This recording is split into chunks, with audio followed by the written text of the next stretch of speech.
Here at Intoxicated Reviews, we intellectually dissect the art of cinema, scene by scene. Here's some clips. All he is just a fucking big wooden doll full of cum, chasing kids around. You look up guys who poop in a bag. Because I think that's where you'll find him. Because he is hurt. It's probably just in your search history anyway, isn't it? A movie which, by the way, reviewed by my mother, the review was, "Thank God you were on early because we couldn't watch any more of that thing." You got a wide berth here. Well, this is a good scene. We're watching the infamous dildo scene. You got trolled. You were in, too. Shut the fuck up. No, I didn't say shit. You got trolled. Corey West just trolled you. Real script. They didn't even give him a script when he got the job. They gave him a bottle of Stoli and said, "Learn this." Did you stumble on the joke? Talk about this movie for fart's sake. This is we can swear. This movie fucking blows. So don't forget to subscribe to Intoxicated Reviews on all places you find podcasts. Except Spotify. We're working on it.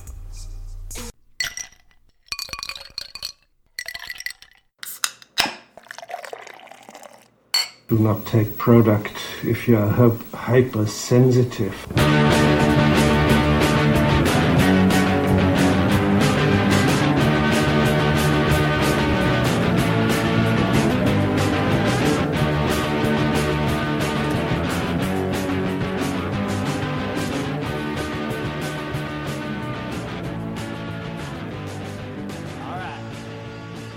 Hey there, Internet, and welcome back to the Intoxicated Podcast.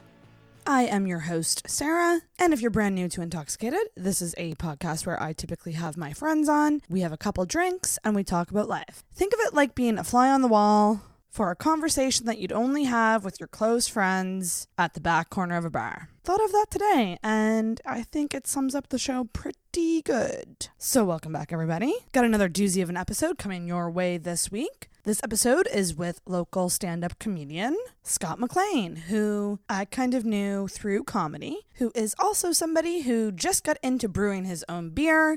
So Scott actually came over and was awesome enough to bring some of his home-brewed beer, and we drank it and we shot the shit for a good 2 hours. Actually, over 2 hours. So it's another long episode this week, but it's a good one. Listening to it back, I really enjoyed it. This was one hell of a conversation. Holy shit. We covered a gamut of topics, including, dating, dick pics, and why people think Scott is an asshole.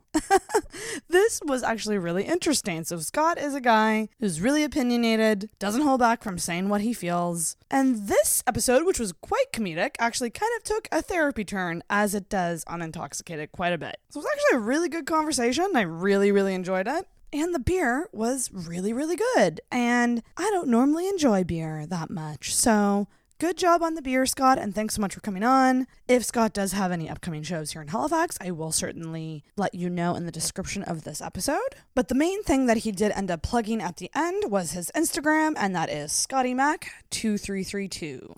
So this was great. This was a shoot the shit episode, much like my episode with Andrew Vaughn and Travis Lindsay. This tends to be how it goes with comedians, and I really fucking love it. It veers off in various directions that I never thought it would go, but I'm glad we went there. Obviously, I shouldn't have to say this because it is in my intro music, but remember that this is a comedian. It's loose conversation. If you are easily offended, know that none of us mean to offend you, but it might happen. So just keep that in mind. We do talk about some various viewpoints about some subject matter that might be uncomfortable to some people. But again, remember that this is a comedian, and at the end of the day, humor is a way for us to deal with the shittiness of life. Speaking of comedians, hopefully by the time you are hearing this episode will already be out, but I have chosen to release the Tinder takeover with Travis Lindsay to the world via the public podcast feed. This was originally a Patreon episode, but I decided to release this because Travis is doing an album taping on Sunday, November 18th here in Halifax at Sniggly Wiggly's downtown. 2 show times. That is 7 p.m. and 9:30. Tickets are only $10 in advance, so if you are in the Halifax area and if you enjoyed the episodes with Travis, come to the album taping. I will be there. I am very excited for him, and it's going to be a really, really good time. Very, very quickly, some housekeeping items. Make sure you do subscribe to Intoxicated wherever you listen to podcasts. Hopefully, if you're already listening to this, you are already subscribed, but just make sure that that button is pressed. If you're enjoying what you hear, certainly consider leaving me an iTunes review or rating. I would super duper appreciate that. And give the podcast a follow on social media. That is Facebook and Instagram at Intoxicated Podcast, all one word. The only place we don't have that handle is on Twitter, unfortunately, and that is _Toxicated. We are also on YouTube. Subscribe to that YouTube channel. That is actually just Intoxicated on YouTube. And if you really, really, really, really love the show, consider donating to our Patreon page. That is patreon.com/intoxicated. If you don't know what Patreon is, it's just essentially a community you can sign up for. You can make a monthly donation and get rewards based on that donation. It's a good place to be, lots of bonus content, and various price points. So definitely check that out. And if you do have any feedback, comments, or questions, feel free to email us at intoxicatedpodcast@gmail.com. And most importantly of all, tell your friends about the show. It is the best form of promotion for us, is word of mouth. So tell your friends to check out Intoxicated. That's about it, guys. I hope you enjoy this episode with Scott MacLean. Hi, my name's Scott MacLean. We are good. We are rolling. Sweet. We are rolling on the Intoxicated Podcast Hey, Intoxicated Podcasters. with Scott MacLean. This is Welcome. Scott MacLean here. I'm lying down. We're It's both great. lying down. Yeah. I do this on purpose because we can each have our own coach. Oh, my God. I'm probably going to make this sound 1,000 times during the podcast just because my back hurts. This is a really cool episode because you brought very freshly... Is this batch freshly brewed beer? This batch was bottled... What's today? Fuck. The 11th. He doesn't know where he is or what time it is or what day it is or what is even happening right now. This is like, it's like you're dreaming and... Sunday. This beer was bottled on Friday night. Oh, okay, so very freshly. So it is less than 48 hours? Yeah. Probably less than 48 hours old. And, ready to drink. And you made this beer. So we are drinking Fresh homebrew. Fresh Homebrew by Scott. And I'm drinking the watermelon. The Slaughtermelon Slaughtermelon. Watermelon Blonde Ale. Okay. 5%. 5% because I'm a pussy ass bitch. That's a normal beer. I'm going to try to get the sound effect here. Okay. Don't flip it too much or it might foam over. Okay, so am I doing this right? So I got to angle the mug. Yeah, pretend it's a beer and then pour it. You can pour a little more aggressive than that. I think I'm doing You're doing a great job. pretty good. There's no head, which I'm used to. Hey-o. Oh, is that a beer joke or? Definitely not. Okay. Okay, good. I was like, am I hey-o-ing nothing? And I'm going to give it a taste. Have a taste. Ooh, that's good. It's pretty dirty, huh? You can really taste the watermelon. I feel like sometimes with like the watermelon ales, you're like, this is light and fruity, but like you don't taste watermelon. Is it artificial flavor watermelon-y? Nope. This is really good. It's pretty tight. Damn. Yeah. This is definitely a Sarah beer. That was made with 1.5 pounds of watermelon per gallon of beer. So I had to chop a watermelon in half and then buzz it with an immersion blender and then steep it at 100 and some odd degrees for 15 minutes, cool it down, dump it in the beer, and then wait a couple days. Is there shit floating in it? If there's shit floating in it, it's yeast, so not to be alarmed. But I don't think there is. I don't see anything. I might just be seeing bubbles from here. Yeah, no, I think you're good. Sweet. This is really good. So you got I'm yours. going to crack mine. Okay, so tell me what yours is. Mine is an orange IPA. You'll have to have a sip of this too because I will try it. You never know. You might like it. This one's 7%. It was made with fresh grated mandarin orange zest. Ooh. And it's pretty tight too. It's much more hoppy than yours. Okay. So I don't know how you like bitter beers, but if you don't, Because definitely a won't lot like more this head on one. yours. You poured yours a lot A quicker. little more aggressively. Yeah. Had to get the head. You're supposed to have. I mean, that looks like there's a little cartoon bit too beer. much. Yeah. You're supposed to have, I think, 1 finger width, so I overshot. Oh, it is by that a what it bit. is? One finger? One width? finger width of head to hold the beer in. I think it's supposed to keep the coolness in. Oh. I could be very wrong. Have a sip. Okay. Tell me what you think. That one's very carbonated. I'm going to get a lot of... Too bitter? No, it's not bad. It's pretty tight. It is It's not bitter. my style, Yeah. but I would be able to drink that. I hated IPAs for the longest time because they... Make you sick. The first time I made one, I made a double IPA. And I tasted it, and I was like, I went back to Noble Grape, the beer store, and I was like, somebody sold me the wrong fucking cleaning fluid because this tastes like goddamn dishwasher detergent. And the guy asked me, he's like, is this the first time you ever made it? I was like, yeah, man. And he's like, you killed it. This is exactly what it's supposed to taste like. I was like, why does it have that stingy sensation at the end? And he's like, oh, that's hops. And I was like, oh. Okay, that's okay. Because I thought an IPA was a Keith's, which it's not at all. Right. They call it an IPA, but it's Which, not. by the way, I only learned recently means Indian Pale Ale. India. Because what they did was they added hops to beer to make it more, to make it have longer shelf life, I believe, in the long journey from India to India. It was back in colonial days. I don't know history, but something like that. This is really good. We got to do a cheers. It is tradition. Cheers. Ooh, I love that.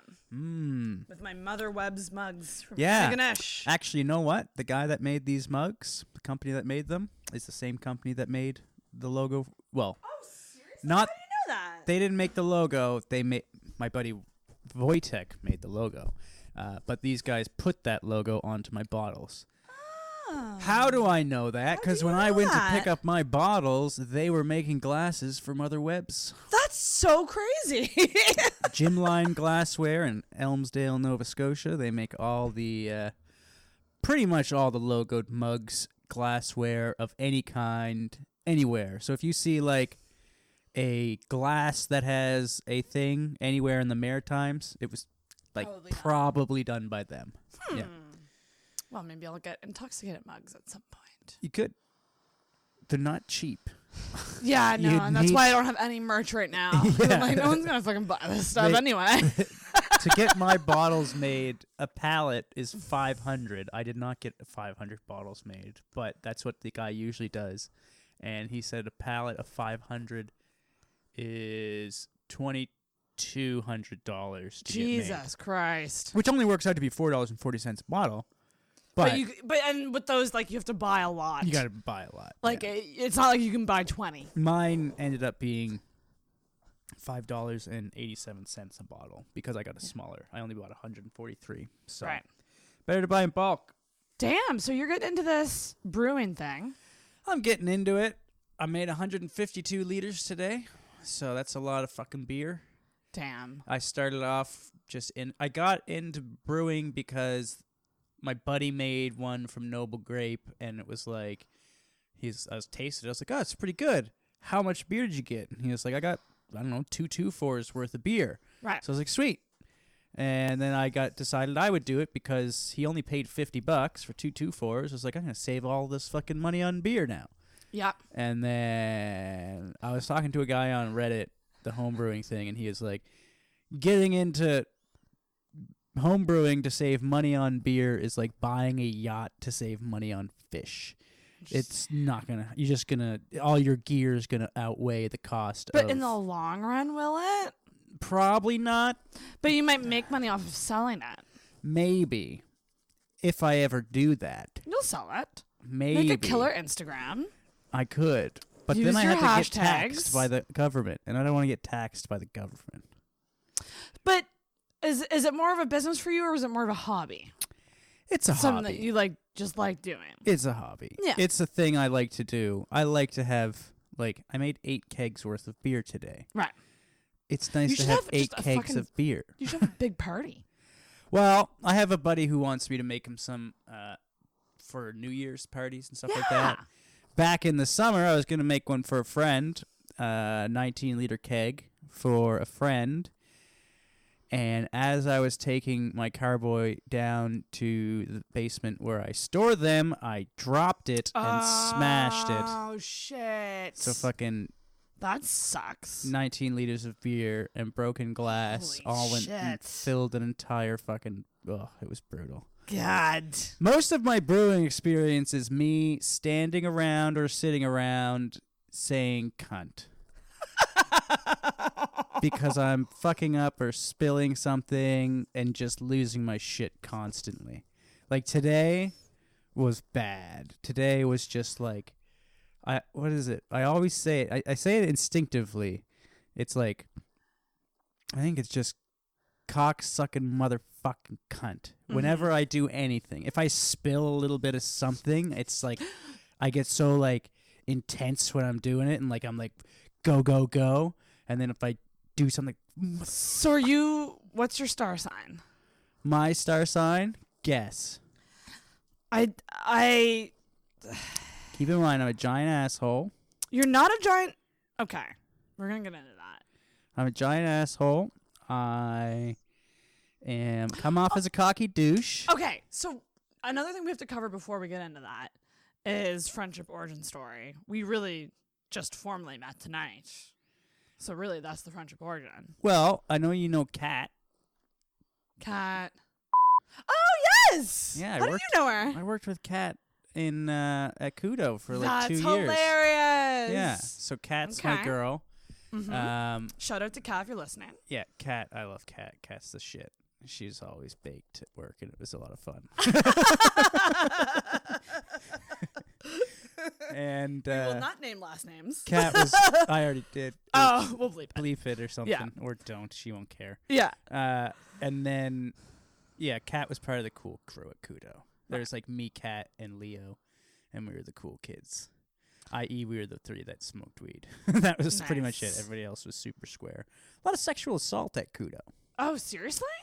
But not in a, oh no, I gotta tell HR way, in a, ha ha ha, sexual assault kind of way. Like the gray area joking. Like, we worked in a booth where we would have to work, like, reach into cabinets, and we'd be, you know, with all the cabinets would be beside our legs while we were dealing with customers. So what we would always try to do is make each other feel uncomfortable where we're dealing with a customer. And so if I was going to grab a phone from the safe or like reach for a case that was in the cabinet by someone's leg, we would always just go, excuse me, and then slide our legs right from like upper crotch, basically touching a dick or a vag. Oh my God. on the slide down to the bottom shelf. And then So a really intense game of footsies. Yeah. And it was all just basic. Like one time when I was working in Toronto, and that was Kudo, and that was just like a thing that we always did, was just like sexually harass each other while we were reaching for accessories and phones. Oh my God. And then when I was working at the Kudo or the Telus in Toronto, the number one sales rep, I won't mention his name, I don't think he works there anymore. The number one sales rep for Telus, something like, if he was still working there, it'd be 10 years in a row. It was 6 years in a row. The guy's a fucking animal, and he's the biggest goof. And he used to, whenever I was signing a contract with a customer, and I had to be professional and be going over the contract with them, he'd pretend he was like coming over to get a pen from the drawer beside me, and he would just go, "Excuse me, Scott," and then he would push his ass against my leg and fart on me. Oh my God. Which is the most disgusting. Like, it was horrible to have, just because you can't do anything. No. And you feel the vibration of someone's ass, and oh my God, it was. Would you crack up? No, I had to keep it together. You had to keep it because together. he'd only do it if I was dealing with someone that I had to like. Right. Like if you're dealing with a younger couple, you could probably be like, "Man, what the fuck." But Yeah. if you're dealing with like a regal, like older lady or whatever. Regal. I don't know. Someone said regal recently, and I've been just trying to throw it into my vocabulary. I get the, like, someone who looks fancier Yeah, than the normal person. bitch wearing a shawl. Yeah. You can't be like, dude, you fucking farted on my leg. Yeah. Like, you have to keep it together because your commission's kind of riding on it, right? Yeah, She'll you give you do. a bad review, and then you'll get shit. So anyway, But that's you- how I know Kat. And then how I know you is through what? Comedy? We matched on Tinder a while ago. A long time ago. But I've matched with everyone on Tinder. No. So don't get too It's excited. just funny to me. Same thing happened with Dan. When Dan came on my live stream. Andy? Yeah. When Dan came on my live stream, I was like, you know, we know each other through comedy shows and stuff. Then I'm like, yeah, but we talked on Tinder like over a year ago, and I made him read the conversation. You had the conversation? I was very drunk when I matched with him. I've actually still have yet to see any of Dan's stand up. Oh, Dan's pretty good. But like at the time, I just was going off his profile that he was a comedian, and my friend, we were hammered at Fickle Frog, and she's like, just tell him that he's not that funny. Oh, nice. So my first message to Dan on Bumble was, you're not that funny. And what did he say? Did you screenshot I don't really all of remember. this? I think it was just like small talk, you know, typical online dating. Yeah, that's shit. I mean, it is what it is. I just really suck at it. Oh, all women fucking suck on it. Here, you want to do good at online dating? Fucking talk. Respond. Stop waiting for every goddamn guy to write a soliloquy. But you for gotta his understand first too, message. women are matching with a lot of dudes. Yeah, women don't realize that you can run out of right swipes. Did you know that? I didn't know that. You didn't know that until recently. I knew that. I found out recently about that. But you went like a couple, and it wasn't you that found out, or Someone was it told you? me. Someone told you. Yeah. I don't think there's a female on this planet. Well, maybe there's some real desperate ones, but I don't even know if those ones. I don't think there's a female on this planet that knows you can run out of right swipes. But a guy does. Fucking 10 minutes into owning Tinder. Because you're like, I do it. Well, do you right swipe on everybody? No. I right swipe sometimes when I'm like, you know what? Like sometimes I'll be like, no, but then I'll be like, what if she gets a good blowjob? Oh my god, okay. What would make someone, based on pictures, make you think that? Well, I don't know. It's just like maybe I'm about to right swipe the best, or left swipe the best blowjob I've ever had. Okay, no, I see what you mean. Like it's like, I don't know, but hey, maybe. Yeah. Or I'll look at someone and I'll be like, I'm not really feeling that, but maybe she has a good personality. So that one's like a nice guy thing, interesting. Right? Okay. Maybe her personality takes her from a 5 to a 7. Ugh, rating scales. Oh, they Don't exist. use a rating scale. What? There's a scale. I mean, like, I say that, but in my head, I don't say it out loud, but there is kind of a rating scale. Everyone has a scale. Whether or not you're going to put a number on it, there is a number on it. Yeah. And you'll right swipe a girl. Every girl right swipes their like 7 or up. I feel not a lot like of right swipes on females aren't doing a lot of right swipes on 6s or lower. I would disagree. You're 6. No. What? You're 6. Everybody has their scale. Like there's. I'm a 6 to you? No. Not you are a 6. Your ownership. You're 6. So like there might be a guy, for instance, who's like super hot. Mm-hmm. His 6 is going to be like my 8 or 9. Yeah. Because he can get my 13, right, which is just his normal 10. I don't think he has higher than a 10 because he's so gorgeous. Like if we had like, you know, Leonardo DiCaprio, he's not swiping on anyone I am matching with. Everyone that I match with, Leonardo DiCaprio, he's match. So you're saying Leonardo DiCaprio wouldn't match with me? I think that's kind of what I am saying now.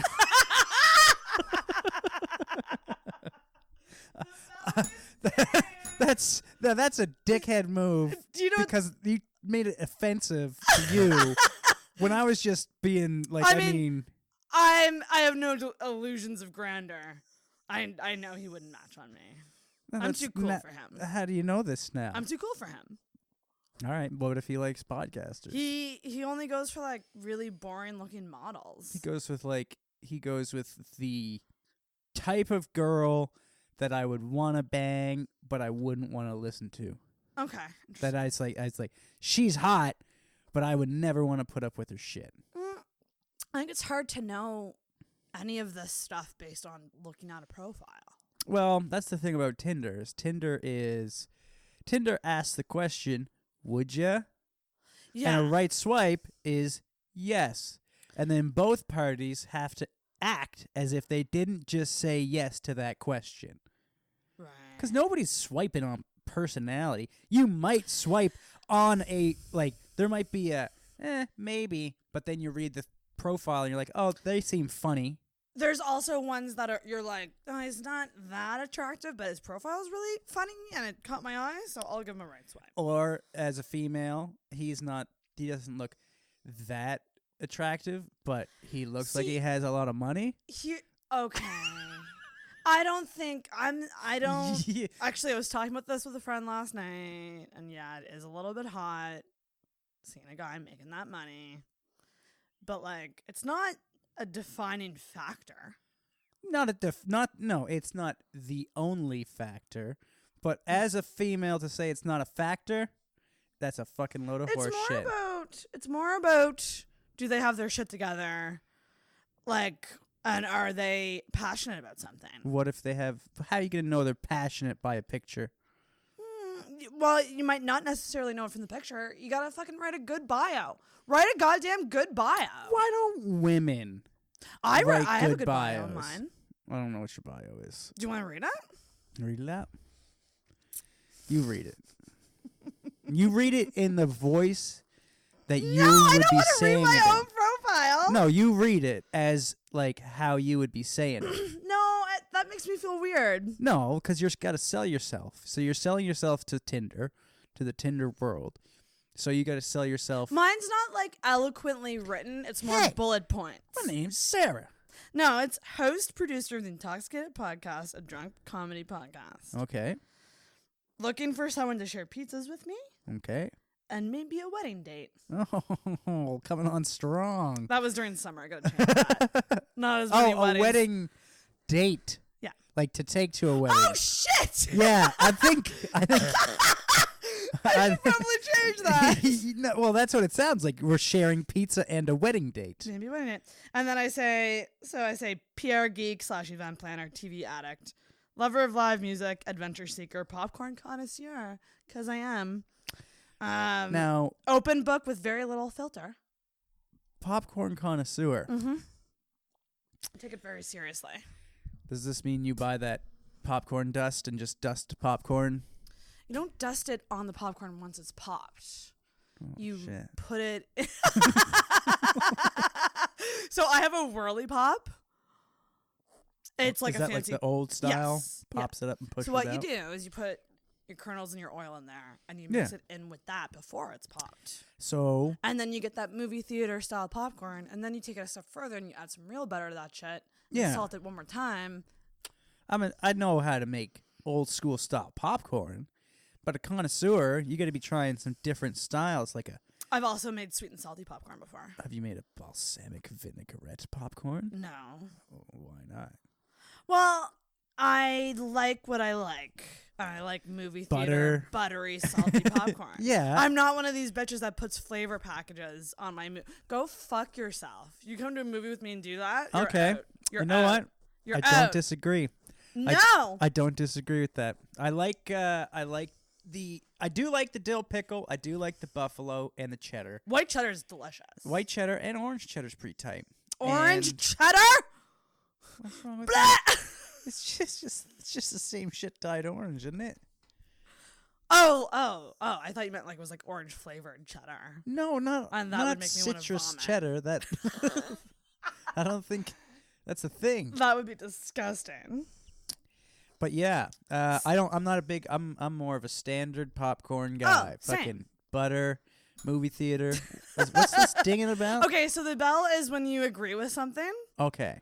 Or if like someone if it's like a good joke or like. What was the last ding? When I called you out on Leonardo DiCaprio nut. Oh yes. So then my and then this popcorn connoisseur, open book with very little filter. And then I said, because this is the thing, I have a Wonder Woman picture in here. Okay. And I have a hot dog picture. Okay. Which opens it up for a lot of jokes from guys. Yeah, that's smart. Jokes. So I wrote, How many yes, times- that's a Wonder Woman costume, duh, and no, I'm not always dressed up like her. Bonus points if you can resist commenting on the hot dog costume with a cheesy wiener joke. Okay, I was going to say, how many wiener jokes do you get? Tons. Even though I put that. Yeah. Even though I put that. But you kind of setting yourself up for it. And No, I'm not to saying- mention, guys don't always read the profile. I know. Fuck. A lot of times, just a quick right swipe. Give her a Get that, chance. but you gotta read it before you message someone at least. That's what. See, this is the thing. I think men need to start turning shit around. How so? I think women need to do more to impress men these days. Elaborate. It's on us. It's always fucking on us. Okay, do you mean like making first moves? It's like okay. A lot of these chicks on Tinder will be like, oh, don't message me if you're just gonna say hey and what's up. It's like, then I'm gonna type like a fucking clever ass opener based on your profile, relevant, and you're not gonna respond. And I wasted all this time thinking. I agree. That's douchey. Yeah, it's douchey for anyone to not respond. I don't think anyone is owed responses though. Anyone, not even me. Owed. Like, it's a dating app. Like, there's so many reasons why someone might not respond. Maybe they deleted it. Well, fucking delete me then. Yeah. Delete me. But I guess I just mean, until you're engaging in active conversation, I don't think people should be getting upset that they're not getting responses. Yeah, sure. But it is awfully stupid when you go and, like, scroll through and there's, like, 20 matches that just are you saying radio silence, hey, what's up or something. Or worst is like 3 messages back and forth, and then you're like, oh, the conversation's going somewhere. Oh yeah, no, that sucks. I do admit that sucks. But women use this shit for validation. But how many times will you message someone? Like, say you message someone once, didn't get a response. How many more times would you try before you would just say fuck it? Usually I open with something witty.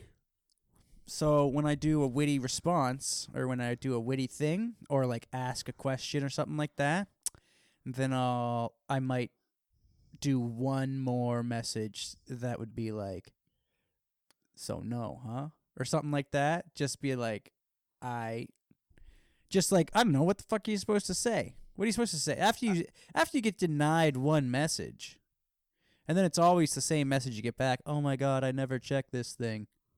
It doesn't give me notifications. And you're like, all right, I don't even give a shit. Like, yeah, no, you're right. Just as you're saying this, I got a Tinder message from someone named Mark. He just wrote, happy anniversary. hey, I don't understand. you're supposed to say, what is this, our anniversary of what? And then he'll say, our wedding date. It's set for a year. Or of the first time we banged. No, stop! September 16th. We matched September 16th of this year. So it's... And he just messaged you now? Yeah, I think. So happy anniversary. Oh, maybe he's a fan. When's the first time you made this podcast? Oh, no, that was like end of February. The first one? Yeah. Maybe he's bad at anniversaries and what they mean. Message him. Should I write back, say, what anniversary? Anniversary of what? Because that's what he's waiting for. And he's got a sick joke This lined is good up. timing. Anniversary of what? I'm trying to find our conversation, but I can't find it. I may have deleted But the app. And I then remember re-added it. you wanting me to cabo to your place. I was probably saying, let's make out. It's usually my opening. Yes. Yes. 'Cause what I What's do- with that? What's with that? Because it's like, who the fuck is going to actually message someone to say... It determines whether or not the person has a sense of humor. Or okay, that's fair. No one is... If you're going to cab to my place and make out with me after a message, I'm not telling you my address. But I am... Because who's going to do that? I'm pretty sure you gave me your address. I might have given you the address after a while. Maybe. But that might have been after I determined that you were able to talk. We matched once. We talked, and then we matched again. And Usually you wrote ugh you again. I always write ugh you again to anybody I've done a multiple match with. Actually, one chick, so I do a joke at Yucks, and it's something about sucking a dick for $1 million. Then I lower my price and I say, "Who wants to buy me a beer?" And this and what girl, did Sarah do? Oh yeah, you said you're gonna buy me a beer, and I left before I got a beer. But this chick actually bought me a beer at Yucks once, and Daniel brought it over to me. He's like, "Yeah, this girl bought you this beer," and I was like, "Oh, sweet." Okay. And so then afterwards the show, she came up and she was like, "Hey, I bought you the beer." And I was like, "Oh, she's kind of cute, whatever." So then we had some drinks, and then we went to meet up again another time, and then she fucking gave me the whole, I don't know, oh, I'm busy. I went out to meet her at the place. She totally stood me up. Now, I don't care because I was at Eastside Mario's and I was getting chicken wings. So it's like, if you want to sit down and watch me eat chicken wings, I'm cool. That's what I'm here for. Company's great. But it's like a bonus if you show up, but if not. Well, I thought I was going to get laid because she had we were talking at the bar after the fact, and then right before she left, she kisses me, and she's like, "I had to do that before I leave," and I was like, "Ooh, nice, okay, cool." So then she takes off, great, and then we're like, "Hey, we'll meet up again, whatever. Go have some drinks, just me and you this time," because it was like me, her, and her friend that did MMA or some shit, and she was like crazy. Her friend, her friend was so much more interesting than her. Her friend was, I think maybe that's why she was mad at me, is because I was so interested in her friend. Her friend wasn't, I didn't find her hot or anything. You like were just that. fascinated with what she did. She was a badass, and I was like, "So you are a fucking cage fighter?" And I started talking to her about training and stuff like that, and I just had more relatable shit to talk to her about. But then she stands me up, and I matched with her again today. This is today on Tinder. This is got to be a year since that happened. You should at message least her and a say year. happy anniversary. I messaged her. I said, "Gas," because she was supposed to meet up with me one time, and she didn't. And then she was supposed to meet up with me, and she said something came up. And I give people benefit of the doubt because I'm a trusting person, because I fucking feel like, hey, maybe they're right. And also, too, things can get busy sometimes, and literally sometimes it's fucking hard to schedule. And who the fuck am I? I'm some fucking stranger. You don't owe me shit, right? There you go. I don't. Not to mention, who the fuck are you? You're some fucking stranger. Mark wrote me back. Just pause on the story for a quick second. What did he say? I got a message back from Mark. He said, "Nothing. I just couldn't figure out a way to break the ice. Nice to meet you." Oh. Say something real bad. You should have said, fuck, never mind. I don't know how that opener works. How much does a polar bear weigh? He was not expecting me to write him back. Oh, I thought he had a setup. Well, I mean, why would you open with happy anniversary? I hope you just told him he dropped the fucking ball on that one. Who's this Mark guy? Say, "Mark, you dropped the ball." I don't even think he's that. This is my problem. I give my friends my phone a lot to go on Tinder, either married friends or people who aren't on it, just to have fun and go on it. And then they match with a bunch of guys that be careful with that. They might be know. swiping left on your soulmate. I know. I was going through Tinder once, and I had my friend there, and she was like, "No," and I was like, "No, what do you mean? Look at that." And she's like, "Not my style." I'm like, "You're the fucking asshole." Well, you should never go into it looking for your style if you're taking over someone's Tinder. You need to be thinking of that other person. I would take over my style. Yeah. I'd be going my fucking style. It'd be all about what I'm going to go for. Interesting. Because I know that I'd be swiping left on all the douchebags. There's a lot of douchebags on Tinder. There's gotta be. And that's why one of my Tinder profile has changed a number of times. One of them was not as douchey as I look. But go back to your story. Okay. So I was gonna go out with her, and then she left, or she said something came up, had to work late, whatever. I was like, all right, whatever, no biggie. And then the second time, I think she straight up fucking ghosted me. And I was just like, all right, whatever. And then she like messaged me again, and I just stopped talking because I was like, fuck that. So sometimes I will match, like I'll right swipe someone that ghosted me or someone that like, you know, like I matched with before and had a bad experience with, whether it be conversation or meetup. I'll always right swipe just to like check in because it's funny, right? Yeah. It's a good experience. So when I matched with her, I just put gasp. Okay. Ghost. And then she put she just said LMAO because she's an idiot and has no brain. So. Oh. Yeah. Gonna give that a second chance there?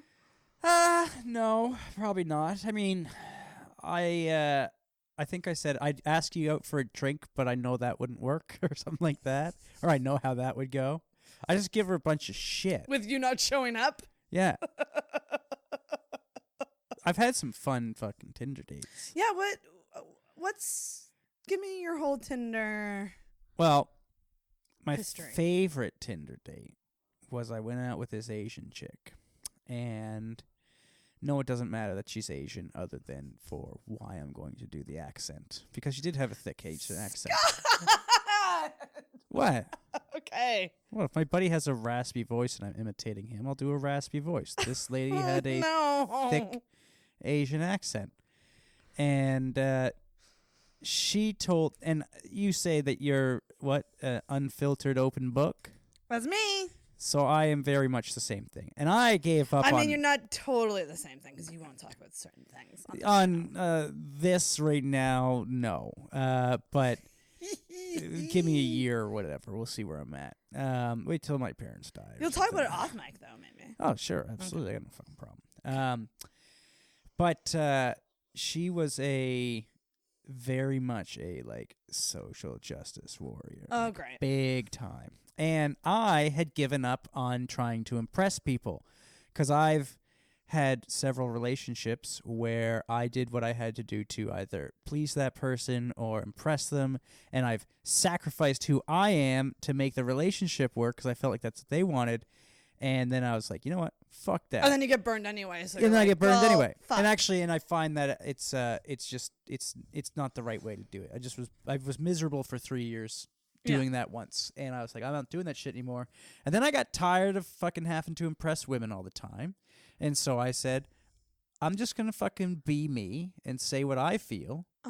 And if they don't fucking like it, then whatever, because I'm sure there's somebody out there who will get it. That's a great attitude. I kind of have a similar attitude right now, too. Yeah, because otherwise you're like, it's like you go out on the first date and then you try to be the person that your best person. Yeah. And I'm like, nah, I'm gonna be me. I go more me than normal. Yeah. So I will give someone actually more Sarah-ness at them to see how they can take it. Because if you're doing this one to me, like telling me to tone down, you're not going to be able to roll with me. Well, that's the thing. This lady said, she said, we were talking about waiters and how I always tip. Even when I get shitty service, I'll tip. Okay. But one time I didn't because the waitress was being a total fucking bitch. Mm-hmm. And she goes, oh my God, you can't say that word. It's so misogynistic. And I was like, bitch? What? Bitch? She's like, yeah, don't say it. Don't say it. It's sexist. And I was like, hold up. What do you mean? I was like, she was being a That's bitch. A personality thing, not a gender thing. Yeah. I was like, is it misandrous to call a guy a dick when he's being a dick? Right. And she's like, oh, you cannot say it. It's so sexist. Every time the word is said. And I'm like, no, wait, hold on. And I was talking about like my friend Courtney. I've known her since I was 3 years old. She's been my best friend since I was 3 years old. Mm-hmm. If I were to say, someone was like, who's that? Oh, that's Courtney. She's my bitch. Courtney would laugh at that because she would think it's almost endearing, right? It's just like, that's just Scott being an idiot. She wouldn't think it's like sexist and horrible to take. And I explained this to her, and she's like, no. Every time it's said, it's sexist. And I was like, but I wouldn't let up, and she wouldn't let up that it was sexist. So I just said, look, she goes, you just don't say it around me.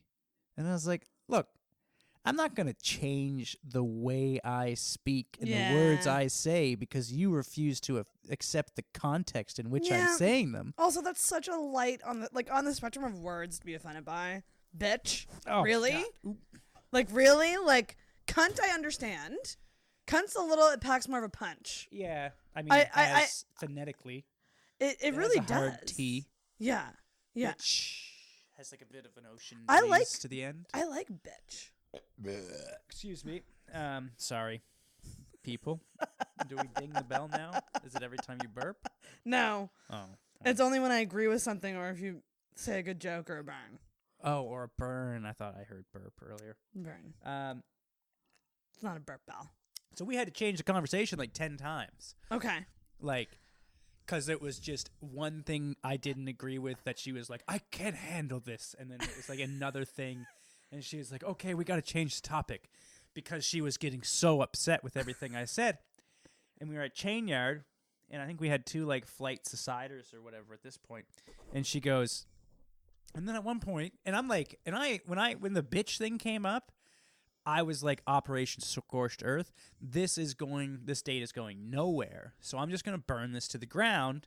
And I don't care. Like, I'm going to go, like, I'm just going to, like, I'm not going to agree with anything she says if I don't agree with it. I'm just going to, like, because people will say what they have to say to get. You're not going to sugarcoat things for me. No, I'm just going to be me. Yeah. And instead of digressing, I'm going to argue the goddamn point, which I am a notorious cunt for doing anyway. And, and then, so I'm like, this girl hates me, and it's hilarious. And then at one point, she just goes, so, like, do you want to have sex? And I was like, yes. I do. Oh, my God. And that's a large reason why I hate women. Okay. Wait. Did you? Yes. That day? Yeah.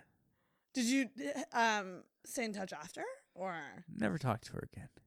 So it was kind of a hate fuck. No. I think it was. No, I had no hatred. It wasn't I think a on hate her fuck. end. Maybe. I think on her end it might have been. Like, I don't know what it was, but I was like, if it was me, actually, I was going to say, if it was me and it was somebody I completely disagreed with, I wouldn't, but clearly that's not the case because I disagree with her on everything. Maybe someone was for once actually, like, calling her out. Maybe, like, she was talking about her ex-boyfriend who was this, like, I don't know, Chinese guy who was, like, super noble and honest and kind and, like, very respectful and romantic, and I'm like, boring. I mean, you can still be those things and have opinions. You're an opinionated guy. Oh, very much so. Over opinionated guy. So, like, what is this? So you think you're an asshole? I don't think I'm an asshole. You know Everybody else does. Everybody else does. Yeah. Okay, why do you think that? I This is a therapy am session a now. stereotype of a white douche. Like, visually. Yeah. Visually, I have the jaw. I have the hair. I am loud. I have good posture, so everybody thinks I'm puffing out my chest when I walk around. Like I walk around like I own the place, like I've been told before. I was talking about that with an ex before, and she's like, I don't think you're douchey. You're always talking about how you think you're cocky, and I'm like, people think I'm fucking cocky because of the way I walk around. And she's like, no, you don't look okay, well, maybe a bit. Like, she was in mid-defending or, like, trying to disagree with me, and then she, halfway through her rebuttal, she was like, yeah, I guess you do kind of like a little bit of a douche. I think so. I saw your stand-up, and I think because you admit that you look that way, it makes you less douchey. Well, that's sort of exactly it. It's that you have to call it out. I feel like I have to call out that fact that I recognize that I look like a douche, or otherwise everyone's just going to go, who's this fucking douche think he is? Well, I love the joke that you had about people cover their drinks around you. Yeah. That made me laugh. And when I was fat, like I was fat for a while. Oh, you were fat for a bit? I was When? fucking fat. How long ago was that? I was 23, 22 to 24. No, 22 to 25, I think. So somewhat recently. Oh, about 6 years ago, yeah. Okay. And I was like, fucking, like it was like a friend of mine came home for Christmas. He was hanging out with me, and then he went back out west, and he saw a friend of his that I went to high school with. And he was like, "What'd you do Christmas break?" He said, "Oh, I was hanging with Scott MacLean." "Oh, Scott, what's he saying lately?" "Oh, he's good. He's good. He's put on a little bit of weight." "Oh, yeah, really?" Yeah, I got a picture with him. And then he looked at the picture and he goes, "Oh, no, what happened?" Like So you were fit before and you got fat. I was 160 pounds back in high school played every sport, football, fucking hockey, everything. Yeah. And then I just drank, and I still had metabolism, but I went up to like 175 when I was like 19, 20. And then that was like kind of like Scott put on a bit of weight since high school, but not like fat. I was still like in shape looking. And then I went up to 200 pounds of no, he doesn't work out at all. Like it was just right. There's a picture, if you can Google Syd Barrett after he leaves Pink Floyd years later. Just like Syd Barrett after Pink Floyd. There's a picture of him bald, wearing a white shirt and a big fat gut. He's just all schizophrenic and a recluse. Okay. And I had shoulder length hair, and then I buzzed it all to donate. Okay. And I looked at myself on the way to the liquor store, and I looked exactly like that. Just this bald, fat, fucking disgusting individual. Yikes. Is that the one? Are you looking at it? Is it this one? That's the one, yeah. The white, just sunken eyes. Wow. So what, was it just life getting...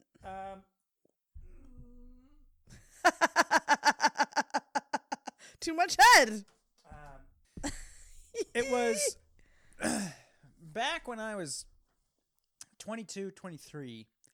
Everybody was like posting those fucking Under Armour quotes, and everyone was like super into the gym, being like, "If you don't lift, bro," like it was like, "Do you even lift, bro?" I don't know if it was "Do you even lift, bro?" at that point, but it was just like, it was like the non-ironic version of that. It was like, "If you're not pushing, you're not doing it," or something like that. And everyone was like super into the gym, and I didn't want to be associated with that douchebag culture.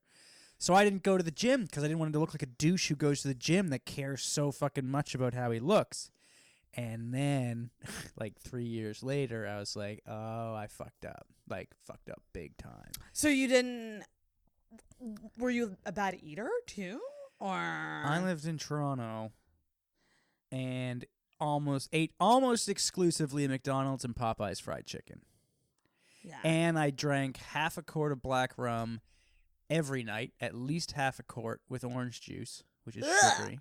Beautiful. Great drink. Half a quart of black rum, a fuck ton of beer. But it was because my metabolism just packed up and left at one point. That's what I had been doing since I was 17. But eating you like got shit older, and drinking. and then the metabolism died, and so... And then within at least, I would say at the longest, a year. Right. And then I was just a bag of shit. Shit. Like, it was, I knew the Popeyes daily deals, like Monday, Tuesday, Wednesday. Tuesday was the same as like double Toonie Tuesday type thing. Wednesday, they had their chicken sandwich, which was tight. Thursday, they had 3-piece meal or something like that for like $5.99. Friday, they had the like popcorn shrimp or some shit. Man, have you ever been to Popeyes? No. Sounds amazing, though. It's fucking... I mean, I love fried chicken. You've had KFC, and you've had Mary Brown's? Okay. So Mary Brown's is close to Popeyes. It's way better than KFC. Right. Like, the first time I had Popeyes, I was so upset. Like, I was happy and angry at the same time because all I had ever known was fucking KFC. And so I took a bite, And I was like, oh, what is this magic? Like, this is incredible. And then I was like,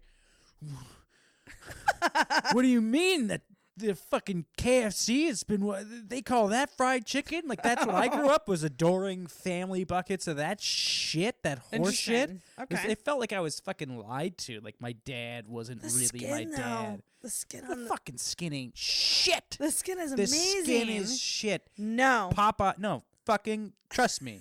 Like, you will be upset when you take a bite of Popeye's chicken because the skin's Way a better. million times better. Does it fall off? It's fucking crunchy as fuck.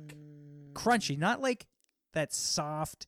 I feel like everything at KFC has been deep fried 3 days ago and then thrown into a fucking dryer right before it's served to you. It's like reheated horseshit chicken. That's and, fair. and if you have fucking Popeyes, it is crunchy, crispy outside, and then perfectly juicy on the inside. Like, it's fucking out of this world. And the first time I went there, I was loaded on the way back from going downtown. Went in to get a 3-piece meal. I said, hey, I'll get a 3-piece meal. They're like, for $1 more, you can get 8 pieces of chicken. I was like, Yes. I'm fucking shit-faced, of course.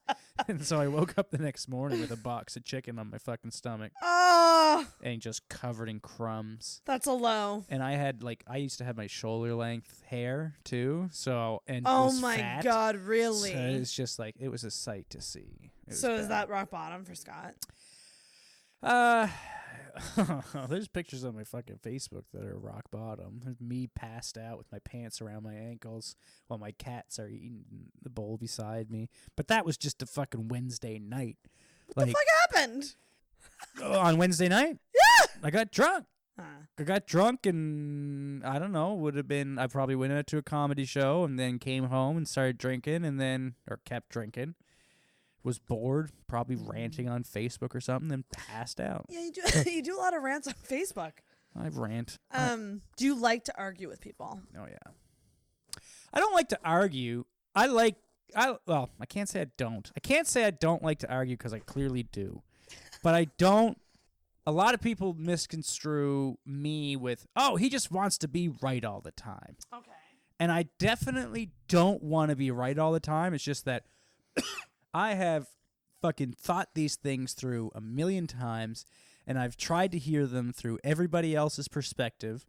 And I've heard all the fucking arguments, and my argument, my perspective may have changed 10 times before I got to the opinion that I have now. Right. And so people are like, oh my God, he just won't accept any other fucking argument. No, it's maybe your argument is shit, and mine is, you just haven't convinced me. Because everything for me is like, you can't make an argument based on emotion. Yeah, you mentioned this. So you look at things purely based on logic. I try to. I like to think I do. Yeah. And logic is the only thing that will really convince me away from something. So it's like, if you're it's like, okay, saying things that are offensive. You can't say that. Somebody might get offended by it. And it's like, for whatever reason, you don't know the history of that, or you don't know the. And to me, it's like, well, what was the context of what thing that the person was saying? Was it intended to offend? Because there's words that you can't say. Like, you can't say cunt. And it's like, oh, because one time a guy slapped me in the face and called me a cunt. And now whenever I hear cunt, I get triggered to think of fucking that horrible time. Well, sorry, but if I'm calling my friend, Courtney a cunt, I call her all kinds of things. Poor Courtney. She's a bitch and a cunt. Yeah. But if I call Courtney a cunt and then someone's like, you can't say that, that's offensive to But Courtney. Courtney's not upset by it. And Courtney's not upset. And who the fuck are you telling me what I'm saying? Like, I'm not saying it in the context you're taking it as. And I apply that to fucking everything. I think a lot of people do that. They don't look at context enough. Never. They just look at what it is and almost want to get offended. Oh, shit. And I get that. I get into that fucking argument all the time. It's funny. There was the argument about wearing a bindi, the fucking, the little Yeah. Indian dot. And my friend was saying, oh, like she posted some article about, oh, you can't wear those at fucking raves. White people, dear white lady, how dare you wear these bindies? Don't you realize how horrible it is? Cultural appropriation, yada, yada, yada. And then my friend who had been in South Asia, who was like encouraged to buy one by a bunch of Indians or whatever, were like, hey, you can buy these bindies. You look great. Beautiful. Wear these to special occasions. Like they wanted them to embrace their culture. She had mentioned, hey, when I was traveling through Southeast Asia, these guys were like they had buckets full of bindies and they were giving them to tourists all the time. Yeah. So if I wanted to wear that to a rave, you're saying that I can't wear that because I don't understand the history of that culture and I'm stealing that culture, when in truth, that culture, a person from that culture gave that to me. So you're saying I don't know the fucking history. Well, you don't know the fucking history of the person that you're saying is stereotypical fucking white person ripping off someone else's culture. It's like everyone, my thing is, if you're self-righteous in one way, I assure you you're a cunt in a million other ways. Probably true. Everyone who's like a standing up for fucking something is a piece of shit in regards to a million other things. Yeah. And I say, fuck you. Like, you're a piece of shit. That's it. You're at least I have the self-awareness to recognize that I am garbage in some way or another. But somebody else is like, oh, they're standing up and they're so fucking high and mighty. Right. But yes, it's I don't know. And I think that's another reason why it's like I have strong opinions, is because I don't think I'm some fucking special guy. I think I'm a jackass who's trying to learn. But so far, with the accumulation of my knowledge, this is what I believe. If you want me to change my fucking opinion, give me a logical straight line. Don't give me some stupid bullshit emotional, well, it hurts my feelings line. Because just because it hurts your feelings doesn't mean it hurts somebody else, right? Yeah. No, you're right. So I get really upset with that shit. And that's what really bothers me, with like arguing online and whatnot. Yeah. Because everyone's just like, you're a piece of shit. And everyone just wants to call the other person. I can get my mind changed. Yeah. I was fucking going in. How do you say the date? How do you write the date? Month, day, year? Day, month, year? I do month, day, year. Month, day, year, right? So I saw a thing that said day, month, year, because days are shorter than months are shorter than years, or days are short, months are long, years are longer. So you should go day, month, year. And I was started to have the debate with my buddy, and I was about to fucking just tear into him. And I was like, no, man. I was like, days are shorter than fucking months. Months are shorter than years. It should be day, month, year. He goes, what day is it? I go, it's November. Fuck, you're right. And I immediately changed my mind. No, it's not about, to me, it's about how it sounds. Well, it's September 12th or whatever, right? It's November 11th. It's November 11th. It's November 11th, 2018. And unless you're making a declaration, that's the only time you're going to say, on the 11th of November. Like, you're not going to, no one says, it's the 11th of November. It's November 11th. Yeah. So. Month, day, year. And there I was, right into my fucking, I'm in attack mode. I'm going to have a big argument with my buddy. And then he made fucking logic. He made sound logic. And I was like. What was the logic? Say the date. November, and I was like, it's August 20th. Oh, fuck. Yeah, you're right. And I immediately changed. You just said month, day, though. August 26th? Yeah, it goes November 11th, month, day. I was on the day, month, year. Oh, you were on the and other I was one. about to defend day, month, year to the death. I got you. But then he fucking said, say the date. And I went, no, it's August 26th. And it just came out naturally. And then and then we both burst out laughing because he was like, he saw like the hair standing on the back of my neck that I was going into fucking attack mode. And then he just fucking speared me with logic. And I was like, I can't argue. Like, that's too good of logic for me to deny. Mm-hmm. And that's how I am with any fucking argument.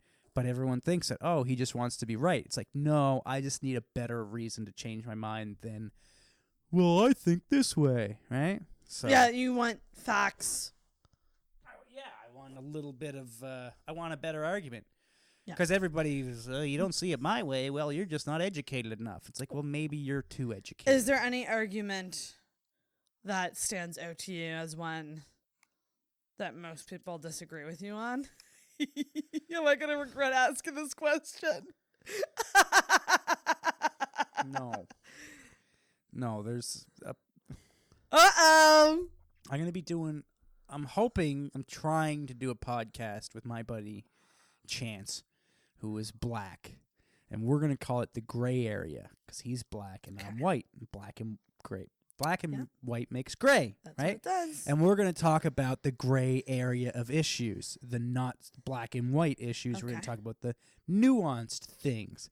And I'm sure the listeners can figure out one of the conversations that we've had that we've actually agreed on, but every time I bring it up to anybody, I'm fucking Zig Heil over here, and everyone thinks I want to fucking goose step my way around my living room, which isn't the case. So we talked about blackface. Okay. Blackface. I said, hey man, what if 4 white guys who really like Cool Runnings and they just want to dress up as an accurate portrayal of of the Jamaican bobsled team? He said, personally, I think it'd be fucking hilarious. I think it'd be a great costume, especially if they did it well. That'd be hilarious.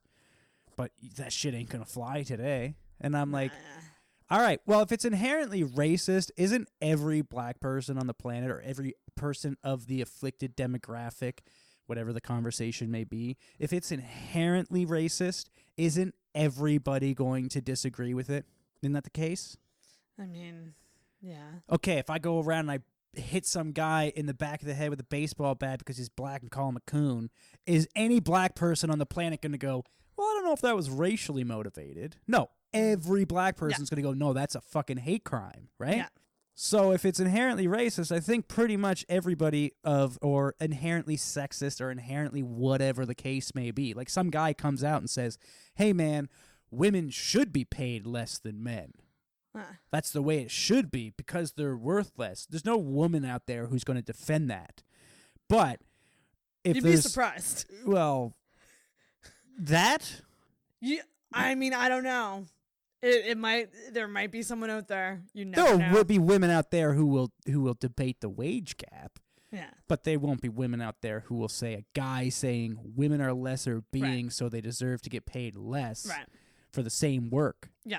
Because one, they don't. Two, it's just if it is inherently wrong, anti the demographic being talked about, everybody of that demographic is likely to be upset, unless they're white.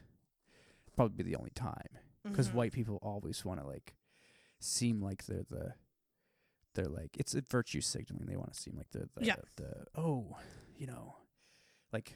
I have so many people. I'm racist. I know I'm racist because I was raised in a systematically racist society. It's like, do you hate people of other races? No, but I know that my program. Well, no, cut it back. You're going too deep. Yeah. Do you not like other people because of the color of their skin? No? Okay. Then you're not, right? That's how I see it. Yeah. And people are like, "Oh, you can't talk about I'm not racist. My best friend's black or something like that." And people are like, "That's a terror. You can't say that." "Oh, let me guess, my best friend's black." It's like, isn't that a good determination of whether or not you're racist or not? Is if you choose to hang around people of other races? Like, wouldn't that be a good determiner that maybe you're not racist if you're cool with hanging out with people of other races? Yeah. Like, doesn't that? Yeah. I don't know where we got where it was like all of a sudden that's a defense that's just not good. It's like, my girlfriend's black. So I guess you're not racist, huh? I guess not. I'm fucking her. Like, I clearly see past race enough that I would spend my life with this person of another race. But that said, you can't be douchey to other black people and then use that argument. Depends on. I'm douchey to whoever. I look at people how they look, and everybody does. Everybody in the fucking world looks at everybody for how they look, not necessarily their race, but appearance. I see black guy in a suit. down one alley and white guy dressed up like fucking some fucking hoodlum or some sketchy looking dude. Yeah. I ain't going down white guy alley. I'm going down black guy in a suit alley. Now change the races in those clothes. I'm making the same fucking decision. White guy in the cool in the nice suit versus black guy in the hoodlum clothes. Yeah. I'm going down white guy alley. Yeah. And I'd go down black guy alley if it was a black guy in a suit. So it's more about appearances. And, fucking yeah, and everybody is like that. And anybody who disagrees is a liar. Is a fucking liar. It's a sad truth. Or an idiot. Or someone that's gonna get the shit beat out of them. Right? It's like that Ludacris and Crash or whatever it was. Was it Crash? Was that a movie? Yeah. I think it was Crash, and he was like giving these two white people shit for thinking that he was a gangster that was going to rob them. They're like, just because I'm black, I look like this, y'all think I'm going to rob you or some shit? And they're like, no, it's not like that. And it's like, It's oh, 'cause yeah. you- And then he fucking robs them. Right. This is great. Damn. Yeah. Holy smokes. Okay. So that's why, and like, we can't have these conversations because we're two white people. And then all of a sudden there's like someone like, oh, we needed to have someone else has to be here to interject. And that's why I want to have this podcast with my buddy Chance, because we'll have we'll post the exact same status on Right. Facebook. But you'll get shit for it? He'll have his entire family and friends, all black, going, yeah, man, I agree with you. That is bullshit. And then I will post the exact same status, and it will be a bunch of white people going, that's racist. No, never anybody black or like whatever the demographic may be. They're never the ones that are going, that's some racist shit, man. It's all white people going, I can't believe you'd say that. Or if it's something that could be taken as sexist, almost all guys going, I can't believe you'd do that because someone wants to get fucking laid, right? I don't know. This beer might be kicking in. So I'm kind of the same on Facebook though. Like, I like to post things that will Start a fucking conversation. make things a little interesting. Yeah. Because otherwise Facebook is a bit boring. It's a lot of kid pictures and like people selling stuff. And I've got that. I do boring shit on Facebook too. I probably do more of the boring shit in recently than I do of the argumentative stuff. But I asked the other day, is it okay for white people to dress as Black Panther and wear the mask? Now, why can't you go as why? Because there's the cultural appropriation conversation that's always up there, right? Yep. It's like, you're not allowed to do that because you're not allowed to dress as fucking Pocahontas, even if you don't paint your face, I don't know, lighter, like a tanned color. Yeah. Even if you don't do that, you can't go as Pocahontas. That's fucking cultural appropriation. You're not allowed to steal someone's, like, you're not. Yeah, like that's I their got struggle. I have right? a high ponytail extension. I could never be Jasmine. Yeah. So why can't? So like, is it not the same being Black Panther wearing the mask, not the makeup? Is it the makeup that's the racist thing, or is it the representing of the person? Now, a lot of people will say it's the makeup, but it wasn't that big of a deal when it was fucking Robert Downey Jr. in Tropic Thunder. People, well, the context of that was if everybody understood. Oh, what was that? The context? Yeah, the context. Was it meant to be a dick? Then you're a dick. Were you meant not to be a dick? Then you're not a dick. That's the way I see it. Yeah. If you're not trying to be an asshole, you're not a fucking asshole. You might be ignorant, but it doesn't mean you're a bad fucking person because, if you don't know, now you know. I just feel like with something like that, it's tough. I would rather not go there at all. Well, we can't. And this is why, again, I gotta have this podcast with fucking Chance, because Chance will fucking tell me. Chance will be like, yeah, I agree. And then, some people will tell him he's a coon or a what is it, Uncle Tom or whatever. And so he's not holding up the standard fucking opinion on this topic. And it's like he's thinking differently. He's just a what do you call it? Yeah, Uncle Tom or whatever. It's like maybe he's a guy with a fucking opinion on shit other than what he's just been told. I think it's always a good thing to talk to people who maybe look at things a little bit differently. Yeah, absolutely. And just, even if you don't agree, but just hear them out. Well, you have to. Because the only way, like, anybody who hears me and thinks I'm coming off ignorant, the only way I'm going to, like, there's some people that, I'm not going to talk to nobody if they're a fucking Trump supporter. If they're a Trump supporter, I'm fucking not talking to them. I mean, people that have been like, I'm tired of Trump supporters, I'm not going to talk to them anymore. I deleted so many people that were pro-Trump. Now pro-Trumpy is only going to be able to hear from pro-Trumpy. Yeah. And then pro-Trump's going to fucking get their stupid ass ID and thinks everyone's agrees with them. Yeah. You need to have someone there to say, hey, that person like I got anti-Trump supporters on my, or pro-Trump supporters on my fucking Facebook, comedians from Toronto. A couple of them. Yeah. Fucking nice guy. Fucking dumbass Trump rhetoric. Like, just stupid. Well, he's the president. So what you gonna do now? Ha ha! And every time I comment on his status, nothing ever comes back to refute the point that I'm making. It's you're a liberal snowflake who loves Hillary Clinton. And I start off every fucking conversation when I'm talking to him with, I think Hillary Clinton is a fucking psychopath, sociopath, war profiteer. And he still goes, yeah, well... He puts you in a box. That's it. And then whenever I go and see someone like, Trump is a colossal idiot. He's a fucking moron. I will not deny that. But he also sometimes does something that's not that malicious. And everyone's like, he's a horrible person. Right. Like, he'll do something stupid, like he's a dumbass, and people will call it malicious. And I think it's just buffoonery. Right? Not all of Trump is malicious. Some of him is just a dumb motherfucker who shits on a gold toilet and doesn't know the rest of the world. A reality TV star who became president. But then people are like, oh, Trump's this horrible person for doing this. And I just posit, maybe he's just a dumbass. And then the next thing you know, guess who's fucking alt-right racist fucking Trump supporter guy? Because if I go and talk to a Hillary Clinton supporter and tell them why I think Hillary Clinton's a fucking asshole, then everyone tells me I'm a Trump supporter.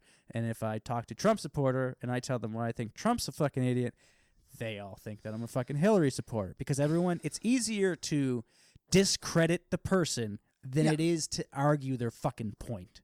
Yeah. And I like to argue the point. I like to say, hey, that's the point that you have. Let's fucking talk about that. And I've had friends go, why do you even bother, man? Why do you have that conversation? Why, I'm like, I see stupid people say stupid things, and I feel like I have to say something.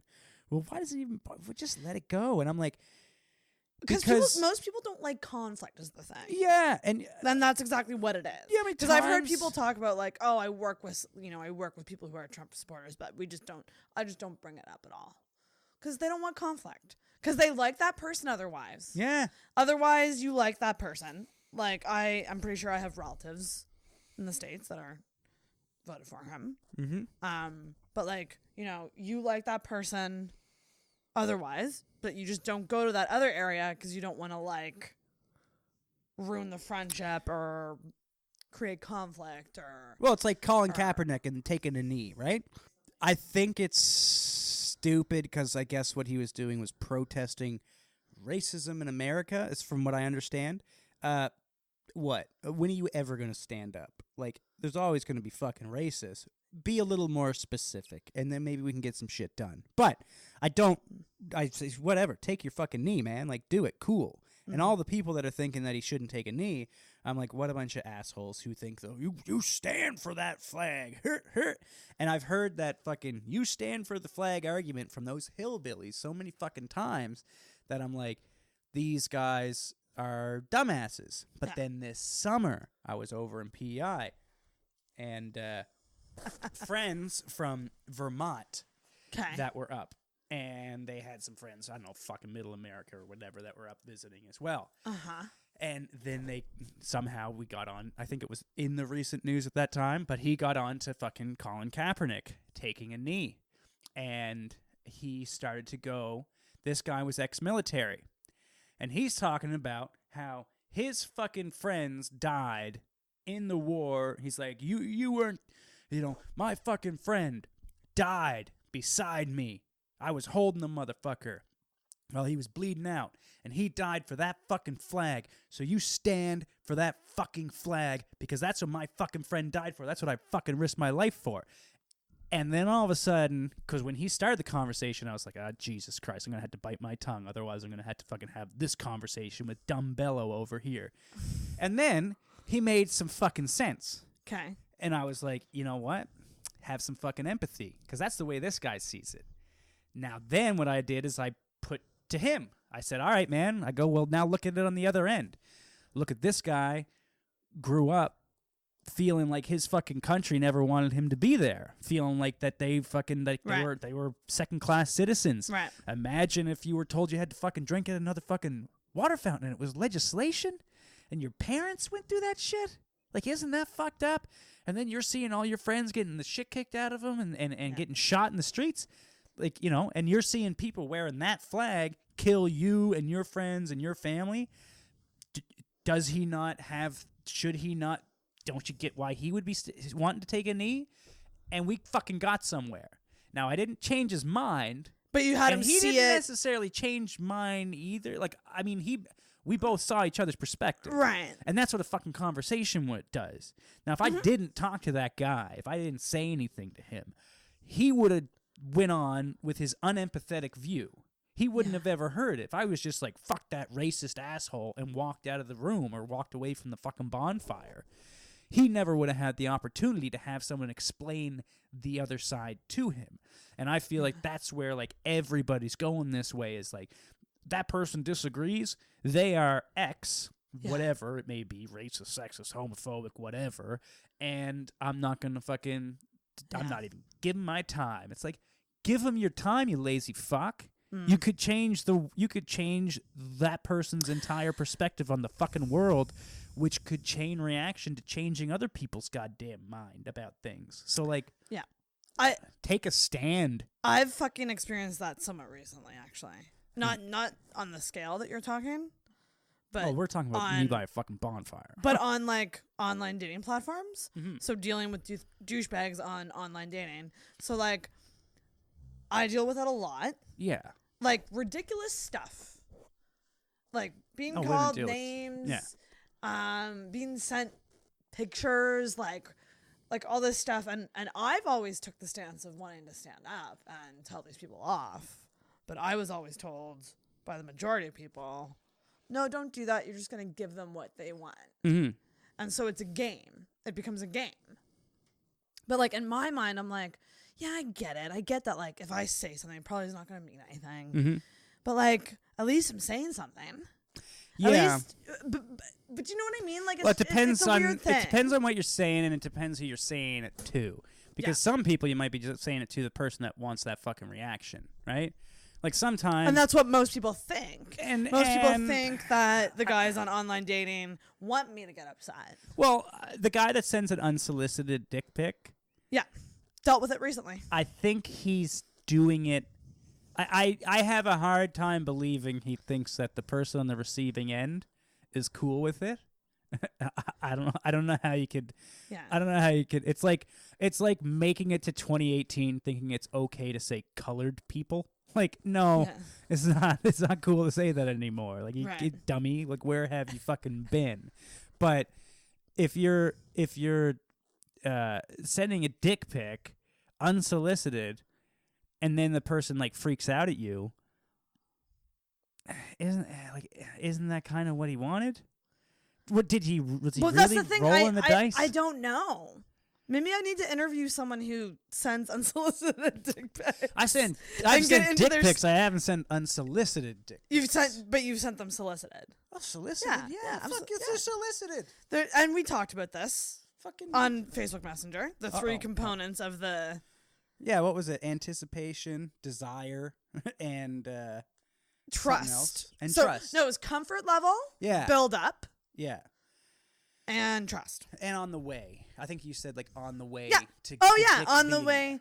to dick me down. Now, I don't necessarily agree that the last one's a criteria, because what if it's your girlfriend and you're away? No, that's true. But I just mean that would make it even better. Yes, absolutely. Basically, it comes down to, do you want to see my dick pic? Okay. I will send you a dick pic. And I think dick pics need to be opened up, and solicited dick pics need to be stood up for. And I think more women need to stand up for This is the solicited dick pics. soundbite for Scott MacLean's episode. No, I agree. No. Like, I actually, okay, I will defend you ring on the this. fucking bell. I will okay? ring the bell. Because I'm big into the picture exchanges, but I do them with people I've hooked up with already. There's a trust there. There's a dynamic. There's already a dynamic there for the pictures to be exchanged. Mm-hmm. So like when that's the case, love a dick pic. Sure, send it away. So, like, I don't know what happened with Anthony Weiner way back when, but wasn't that a fucking solicited dick pic? Was he sending dick pics? Who's that? He's some U.S. politician. He was like a senator or something like that was sending dick pics and fucking ended up getting, like, booted because, he was sending dick pics. And everyone's like, I can't believe he'd send a dick pic. And I'm like, you never sent a dick pic. I mean, there's people out there who don't send dick pics, and, fucking hats off to you, man. You're smarter than me. It's never smart to send a dick pic, because fucking Google's going to get a hold of it anyway, and if you ever try to run for office, they're probably going to throw that shit in your face. Just don't put your face in it. Make sure you're doing it with someone that you're in a current thing with. Yeah. Because even if you break up with that person, you just say, at that time, I was hooking up with this person. Yeah. I had pictures of fucking exes that had done me very, very wrong, and I didn't fucking reveal that shit because I'm not a piece of shit person. I've had my nudes shown at parties. Yeah. Like the guy, like here. Look. Oh, for real? Yeah. Yeah, that's douchey. That's douchey. That's a piece of shit person. I don't know. Like, is that a guy thing or is that a guy thing? If you do you Snapchat? I loathe Snapchat, but I have Snapchatted. So, like, have you ever gotten sexy pictures via Snapchat? Sure. Yes. Have you ever opened them with a friend watching? No. Okay. No. It's kind of a similar idea. Now, I have shown pictures to a friend with the consent of the person. With the consent. With the, I don't know. And I'm like, I'm doing it. Oh, God, okay. Consent of a girlfriend. Well, that's not really consent. Yeah, it was. Because she was laughing about it.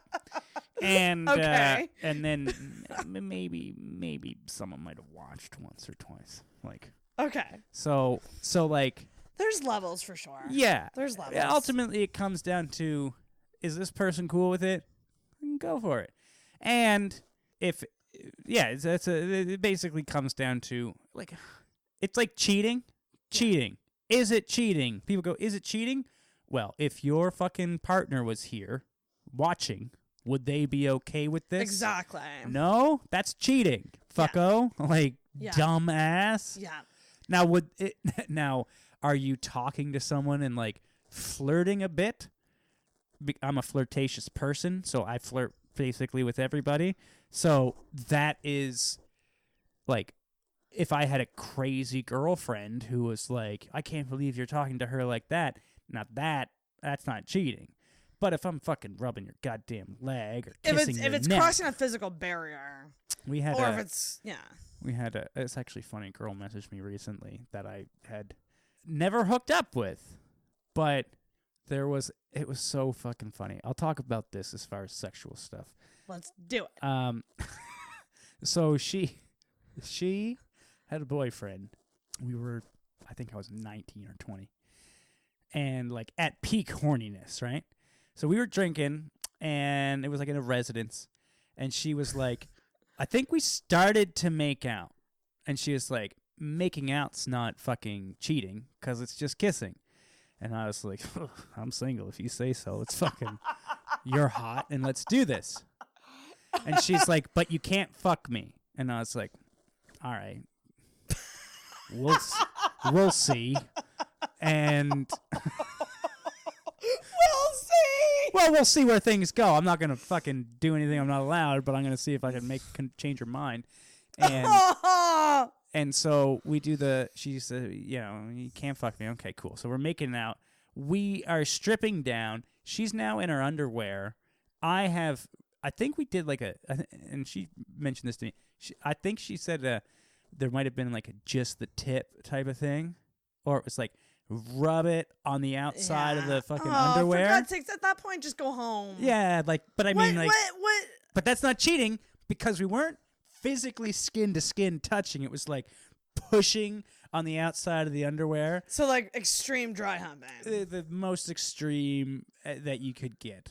And it might have gotten to the point where underwear was to the side, but there was no physical insertion of any like significant depth or something like this. And then she told me to come on her face. What? Yeah. And so I did. And well, because we weren't touching each other.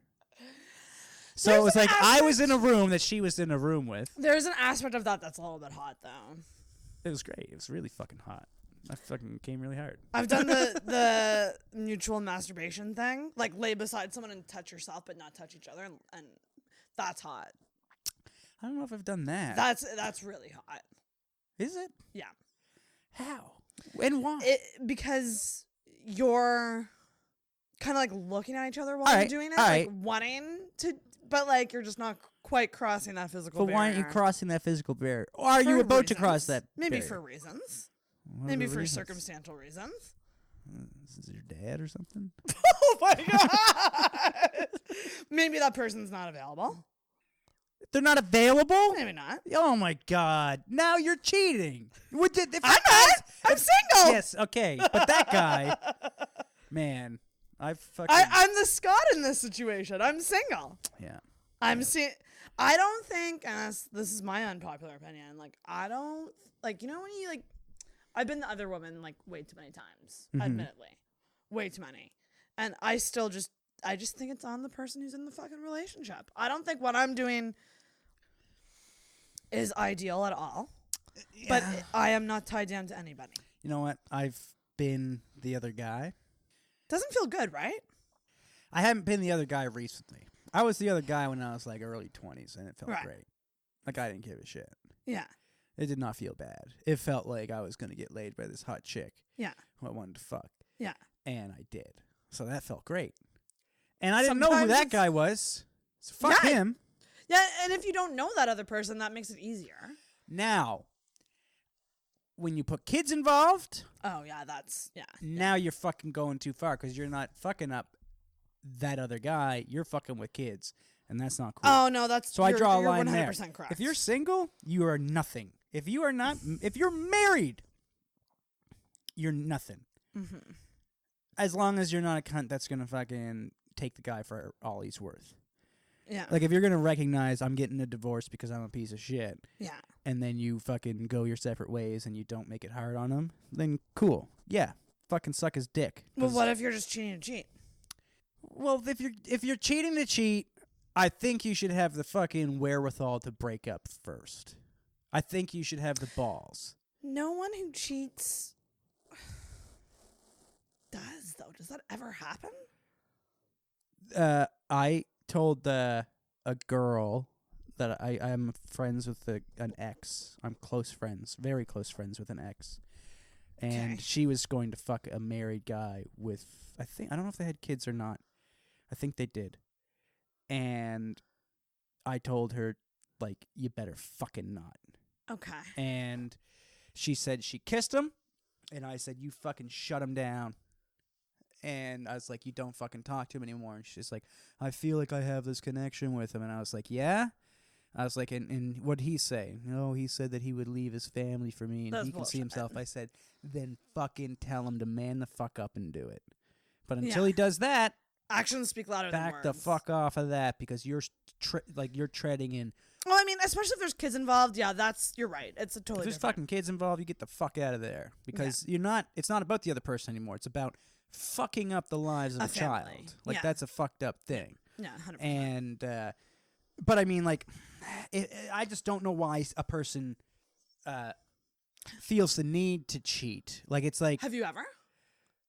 When I was like early 20s, there were, we'll say, blurred lines of yeah, we were basically going out, but we were never officially stated to be exclusive. Okay. But we might as well have been. And then you did stuff with someone else. And it was in like hookup central. So there'd be like 2 or 3 fucking 4 girls on the go. And then one was one that I'd be seeing a couple times a week type thing. And then one that I was seeing a couple times a week became one I'd see every 2 days. Became one I'd see fucking 5 times out of 7 out of a week. And then I hooked up with someone else, an ex-girlfriend, and she was reasonably pissed off. Yeah. Now, I justified it on a technicality of, well, we were never really going out, but I was a piece of shit. Like, I did the wrong thing. Yeah, and I mean, and in the end, like, but the thing is, it's like, the other thing about cheating on someone, it fucking does a lot of damage to the other person. Like, it fucking creates a lot of trust issues 100%. that you could have just had the goddamn balls to say, no, don't fucking, hey, dumbbello, I'm not fucking dating you anymore. I don't want to. Because that's tough, and people are fucking cowards. But, like, I've been the other guy, and I had some smooth fucking lines to get in when I was the other guy, which was, well, think of it this way. You want to fuck me, right? Yeah. Okay. Well, then you've already cheated emotionally. You've already done the emotional. Like, if you want to fuck me, if you the intent is like there, it, the desire is there. You've already done the mental cheating. You've already done the emotional cheating by talking to me and having these feelings and letting it get to this point. What's so big about the physical part? And that's how I got my way in. Oh God. And, you know, in the end, they broke up, and they fucking should have. Before or after? They broke up after. Yeah. I mean... Better than not at all. Better than not at all. And, I mean, for me at that time, like, I saw things differently back then. And you know what? If there was I can't see a situation where there's a girl with a guy. Actually, you know what? I certainly can. There's girls that have boyfriends that I totally fuck. Yeah. That... a lot of it is on the person in the relationship. I agree. Are you a relationship person? Do you prefer relationships to? Yeah, now I do. I wasn't for the longest time. I was a big slut, but I like. There was a time shortly after a long-term relationship that I went out and was just like banging fucking like crazy. Just like, and sometimes it was like, this girl's way too hot for me. What's she doing? Why is she fucking me? Like, this doesn't make any sense. And then there were times like, okay, let's say like on number 12 or something like that in like a 2-month span or something like that. Christ. Yeah, just on a tear. And I would just be like, this person is hot. They're great. And it just becomes another hole. Yeah. It's just another hole. It's a hard thing to hear, but you're right. I'd rather, like, I've had shitty sex with love. Yeah. That was better than great sex with nothing. With no attraction. Yeah.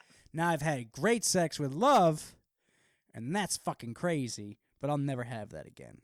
That's not true. No, I don't. I think I already Don't say that. I think I already met my sexual soulmate, and I don't think I'll meet another one. Is that the most recent ex? No.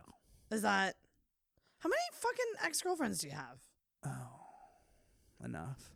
How many? Well, okay. Ding, ding, ding, ding, ding, bing. We're at 6. Bing, bing. I don't know, like 10 maybe? Jesus Christ. But that's ex-girlfriends. That's not girls I fucked. No. I stopped counting when I was like 20. So you're like up there. Stupidly up there. I don't know the number because and a lot of people are like, "Oh my god, that's so gross." Like I had one girlfriend who was really upset by that fact because I know when I was at 20, when I was 20, the number was bearing in on 50, and I stopped counting because I was like, I don't fucking care. 1, and 2, like well, that's the biggest thing. Is I just don't give a shit. Like it's not a thing that I wear as like a point of pride. It's not like some guys go out to bang a bunch of girls to be like, I banged 78 girls or I banged 130 girls in my life. That's definitely a guy thing, I feel like. Well, but that to me that's bad. Like that's like a douchey thing. Yeah. But if you don't know your number and you're at the same number, then I don't see that as big of a deal. Yeah. Because like who gives a shit? It's like I'd like my number to be higher. Why? Because I'd like my number to be drastically lower. What number would you like it? What's an ideal number in your mind? I can't. You know what? Maybe I retract that statement. That's the thing. There's definitely like probably close to 10 that I'd like to pull out of there. Well, 6. I think there's 6 that I would have been like that you kind of regret. Not regret, but you're not like just could have spent times doing better things. Like just like there's sometimes like I literally this is the thing. Guys get pot committed too. You know how girls are like, I felt like I had to. Guys have that shit too. I was messaging a girl on Tinder. Mm-hmm. She was a good-looking girl. She knew her fucking angles. That's for damn sure. We all do. Yeah, well, she knew them through and through. So in person wasn't as good as the picture? She was probably a solid like 100 pounds more than what she had looked like, and she didn't look particularly light. Were they like boob up pictures, like from here up? I know how to tell a fat tit, so I would. But yeah, no, she just. Sorry, did you just say? Well, there's a tit. I know how to tell a fat tit. A fat tit. Because there's a tit, and then there's a tit that's made of fat. Interesting. And the fat tit, I can judge. I can make that. So if you were to just look at a bunch of boobs in a row, you could pick it out. With fair accuracy, yeah. I'd be right most of the time, I would say. Interesting. But this girl was this girl was good looking girl, and she was we were having good conversation. She had a very pretty face, very pretty smile, yada yada yada. Show up on the date. Not quite what I expected. Yeah. But in the pre-date, in the preamble of the Tindering, there was some like sexual talk. Yeah. So I was talking to her, and then she invited me back to her place for a drink. I was like, all right, cool. And I was like, oh, this girl's bigger than I am accustomed to. Yeah. No, yeah. than I am accustomed to. Okay. Not only than what I expected, bigger than what I expected, but she was fun. She had a great, like, I liked her as a person. Okay. She was just, there was like, the physical attraction was minimal. Yeah. To her body. Yeah. She had a great smile still. Yeah. She was a little bigger. A little bigger. And 100 pounds bigger is 100 pounds. Well, I don't know if bigger. 100. We'll say 60. I don't know. There was more weight. It was a noticeable, and I feel like that's also too, like when you notice the weight, it's probably like, you know, because like if you were to look at me now and say like again in 2 weeks, and if I told you I gained 5 pounds, you wouldn't notice that. No, probably. But if you gained 40, I would. Notice. and if I saw a picture of you now, and then I met up with you 40 pounds heavier, you would know. That's essentially the date that I went on, and we went back to her place, and fuck, you know what? I went through with it. Did ya? Because I'm a gentleman. You felt obligated? Felt obligated. I felt like I had to. Don't do things you don't want to do. I feel like every now and then you got to do some charity work. No! I am arguably the best looking guy that girl's ever banged. You don't know that? Arguably. I said arguably. I didn't say 100%. Yeah. But that girl, I know what she looks like. I know who she's pulling in. Was it good? What they say about big girls is true. What do they say about them? They give great blowjobs. Interesting. And I had fun. I had sex. Whatever. Yeah. The experience was there. Yeah. I like experiences. I do all kinds of stupid things for fucking experience sake. You like new experiences. Yeah, well, it's fun. It's all fun. You're going to die in the end of this shit anyway. You might as well have a good story to tell. You're a single guy now, right? Mm-hmm. What are you looking for in a woman?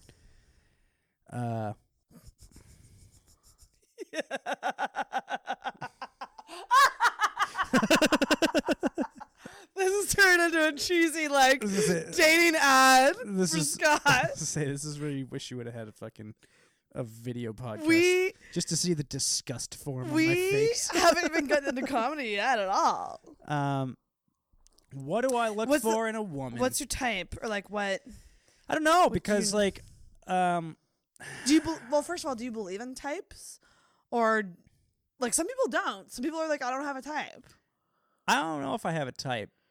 What I want is someone who will say what they feel. Mm-hmm. Someone who is open-minded to trying new things, and I don't mean sexual only. I do winter camping. Ugh. Yeah, so we could never date. Well, that's the thing. Is I would want the person to try it once. Okay, fair. Because and try it once. My ex didn't like camping.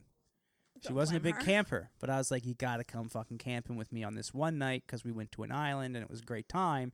I was like, you gotta come. And she's like, I don't know. And I was like, nah, fucking do it. And she came and she had a good time. She did not like the camping or the sleeping in the tent, but she did have fun. There's other people who would be like, I'm not doing that. That's fucking weird. It's just the fact to even just try it. Just fucking try it. I'll try stupid shit. You know what? She wanted to watch Queer Eye for the Straight Guy. I was like, gay? I'm not watching that. Then I watched it. Fucking show's great. Phenomenal show. Great show. Love that show. Great show. I fucking want the black guy to just... I want to talk to him. The culture guy? Yeah. Yeah. Well, the psychologist guy or whatever. And then the only one I don't like is super gay guy.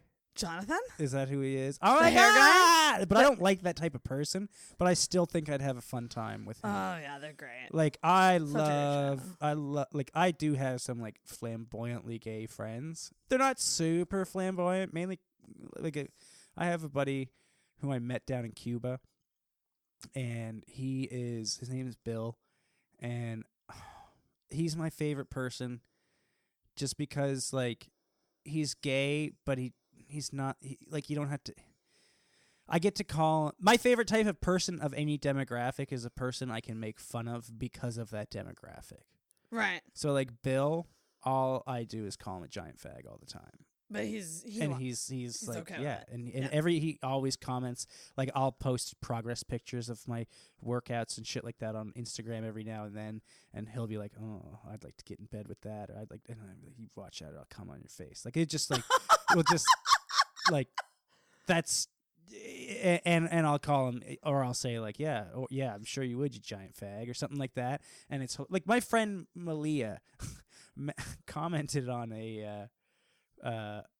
Something that I had posted the other day, and she was she said something about me being white, and then I said, "Shut up, you zipper head," which is a racist term for Asians. Oh, and then God. she said, "Fuck you, round eyes," and I said, "Watch your mouth, you nip."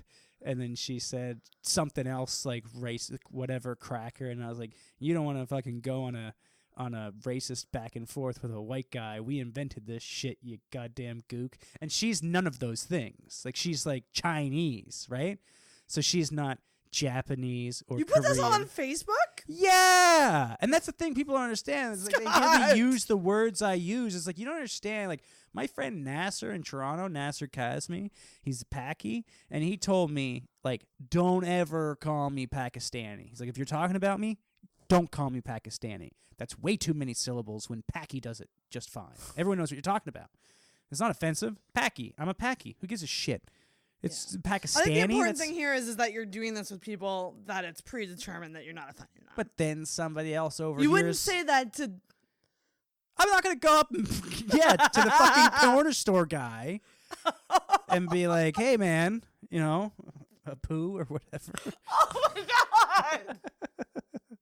I'm not going to be like, "Hey, Packy, get me a fucking pack of Next Blue regulars." No, of course not. No. You're doing it with friends. You're doing it with... Yeah. But now, okay, so someone overhears me saying that to my buddy Nasser, calling him a Packy, and they get offended, think I'm a fucking racist. You didn't understand the context of what I was saying. Yeah, but I think that How do we get Part- into Packies when you ask me what my favorite type of girl was? I don't know. How did we get there? I think I'm just really into brown chicks. Because you were talking about how, you like women who are like will try new things because you tried Queer Eye. Yeah, and you know what? Okay, so I did like winter camping. I also play a fucking like insanely nerdy board game that took me. I noticed that. Yeah. 2 weeks ago, I played Twilight Imperium for 7.5 hours. Nerd. And it was fucking sweet. It's like, it's one of my favorite things to do. Okay. I can never play that game enough. If I could play it every day, I'd be a happy person. And it's, we've played 12-hour games. It's fucking sweet. My ex didn't like it, but she tried it. So I was like, cool. I respected that. You try it. Now that you don't like it after you try it, fucking cool, man. Like, whatever. Yeah. But if you don't try it because you're like, I'm not into that. Yeah. I think try it you're at least. probably a boring person. Yeah. Like, give it a shot. Okay, what else? Open-minded. Open-minded. What about like physically? Well, yeah, I'd like her to be fucking stacked, right? But What about brunette, blonde? I've dated them all. I haven't dated a redhead. No. No, I'm not missing that. So hair color doesn't really matter. No, personality matters. Personality And matters. big boobs. No, big ass. But even big You're an ass guy. Absolutely. Really? Ass Over all day. boobs? I like, if you were to combine all the chicks I've dated, you might get a C cup of if you were to combine all their tits. Huh. That's not true. There's a couple of them who were C's. So maybe you'd get to a D if you combined everybody. Okay. But like majority of them had an ass. Tits don't really do a whole lot for me. I've seen tits that have been like nice, but I've seen like, well, I'm an ass guy. Now I have seen a set of tits that I've been like, nice, I'm into that. But tits with no ass whatsoever. But it's hard to have no ass whatsoever. Everybody has a bit of an ass. I don't know. Personality makes more relevant anyway. Okay, fair. It's all personality. It's all like, it's mainly, can I give you shit constantly? Because that's what I do. I have a fucked up family. We never said I love you. Oh. We always gave each other shit. That's how you show. That's how I show affection. Is by giving someone shit. By giving someone mad shit. And the more I respect somebody, the more shit I give them. Really? Which doesn't make sense. You'd think the more you respect someone, the more respect you would treat them with. No, but I get that attitude. Well, it's like, if I respect you, like, okay, my buddy Josh is an opera singer, okay? He was in a surfing accident. It fucking hit him in the throat. He couldn't sing anymore. Really fucked up thing. Really sad. He went to the doctors, and it was after, like, our grade 10 reunion. He had a doctor's appointment. He came back from the doctor's appointment, and he got his prognosis or whatever, and they said he wasn't going to be able to sing. And he was really fucking upset. No shit. So there was like, we'll say 6 of us. And this is my best friend. There's 6 of us in the fucking kitchen, and we're all sitting there. And then my buddy Rob comes in. Rob didn't hear the story yet. And Rob's like, what's up, man? And he's like, how'd the doctors go? And my buddy Josh is like, broken. Yeah. He's been doing music fucking at Dow and all over the fucking world, singing opera in Dubai and fucking the Middle East and shit like that. Mm-hmm. All over in France and Italy and stuff like that for the last 6 to 8 years. And now it turns out the dream he's been chasing, he won't be able to do anymore. Fuck. And he goes, hey, man. He's like, yeah. He goes, I got my prognosis. And it looks like I'm not gonna be able to sing anymore. And like he's like breaking, and the fucking tension in the room, right? It's like thick. Okay. Like, holy shit. And I just go, hey man, for what it's worth, I never thought you were really that good anyway. Oh my god, you dick! And then he burst out laughing, right? He shitting himself. He was like, "Oh my God, you fucking asshole," and then he just laughed and gave me a hug because comedy does that. It does. That's what comedy does. Can we? It goes. Let's talk about the comedy side of things. When did you get into it? I'm not that funny. I got into comedy back in, I think the first time I was on stage was 2008, maybe 2007. And then I didn't do comedy for like 3 months after that. And then I did it like once or twice. And then I didn't do it for another 4 months. Yeah. And then I did it a couple times. And I did it on and off like every couple of months or every couple of weeks for a number of years. And then I went to Toronto and I did a lot of it. And at first I was very opinionated and ranty. And angry and offensive, and just like would do like a lot of shock humor, because when you're fucking a young kid, you don't have a whole lot of shit to say. And now I don't know, I still do a lot of stupid dick jokes and offensive things, but I think I do them for different reasons now. Right. Like I like to try to take people to places that they don't want to laugh and make them funny. Yeah. It's very difficult as a white guy in 2018 to do those things now. Poor you. Well, that's another thing. Poor you. Fucking everyone's like, men got to be able to express their feelings more. Oh, toxic masculinity. Then a guy expresses his feelings. And then you're like, poor man. We're supposed poor to feel white sorry guy. for you. It's like, yeah. I still stub my fucking toe, right? That shit still hurts. But I don't know. I still do a lot of just like say things that are just like needlessly offensive. But the point is like, this is just bullshit. It's just fucking jokes. Yeah. Calm the fuck down. Can we all just calm the fuck down? Yeah, that's a really good way to say It's it. the only thing I want to tell people is calm the fuck down. I'm trying to think of like shit that I've done recently that's like I got a great rape joke. Fucking great rape joke. There's another sound clip. My rape joke. Can you do it? It's just about how David Attenborough always comes up with a clever euphemism for rape when he's watching Planet Earth. And that joke, I don't have any joke that I've ever done that has worked every time. But that joke does. And it doesn't work every time at the start. And that's my favorite part about that joke. Is because you can't do a rape joke. You cannot do a rape joke anymore. It's not allowed. You're not allowed to do rape jokes. And even if it's not a rape joke, like my joke's not a rape joke.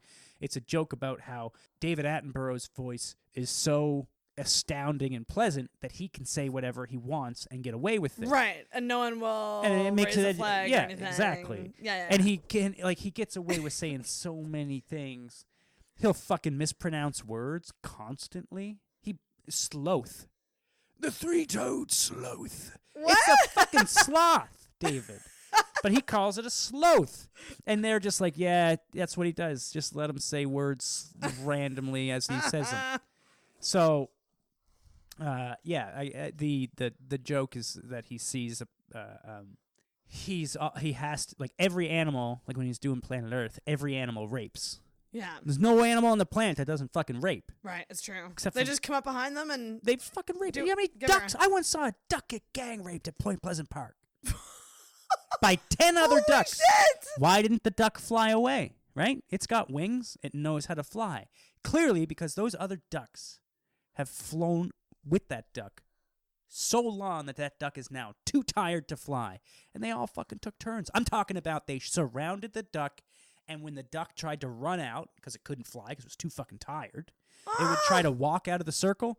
The ducks would headbutt it back into the circle, and then another duck would come up and fuck it. And like 9 ducks fucked that duck. It was crazy. Oh my God. I was 12 years old. I was Holy there with my mom. Fuck. And it was really messed up. Like it was like That's so I was jarring. like, Mom, what are the ducks doing? She's like, let's go get some ice cream.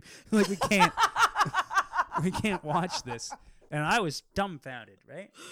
And yeah, so all animals rape, but David Attenborough has to find a way to make it palatable for the kids. Yeah. He has to find a way to make this an educational documentary. Right. And he always comes up with a euphemism, just a clever euphemism for rape. And it's usually like, as I say in the lion crosses the Great Plains of Africa and approaches the lioness. As he draws near, he begins to persuade her. Right. It's like biting the back of a fucking neck, David. That's not persuasion.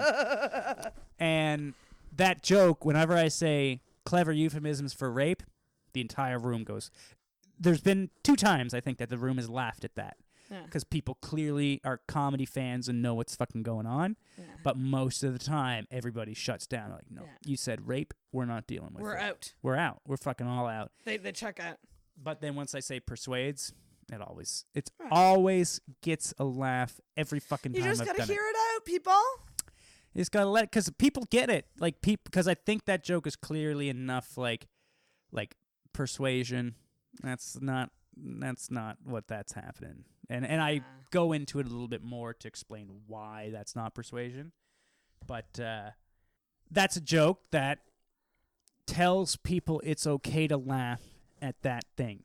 Yeah. It's funny. Yeah. Because it's fucking funny.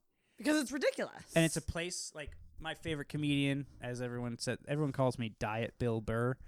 All the comedians in Halifax call me Diet Bill Burr. It's all the opinions without any of the punchlines, because I'm not funny. And you're funny. No, I'm hilarious, but they say I'm not funny. Bill Burr does this thing, and I think, CK did it a bit, and George Carlin definitely, but Bill Burr I think does it best. Patrice O'Neill did it really well. Was you take the people to a place where they don't want to be, and a topic that they don't want to talk about, and then you hold them there until they fucking figure out that it is funny, like that it's okay. Right.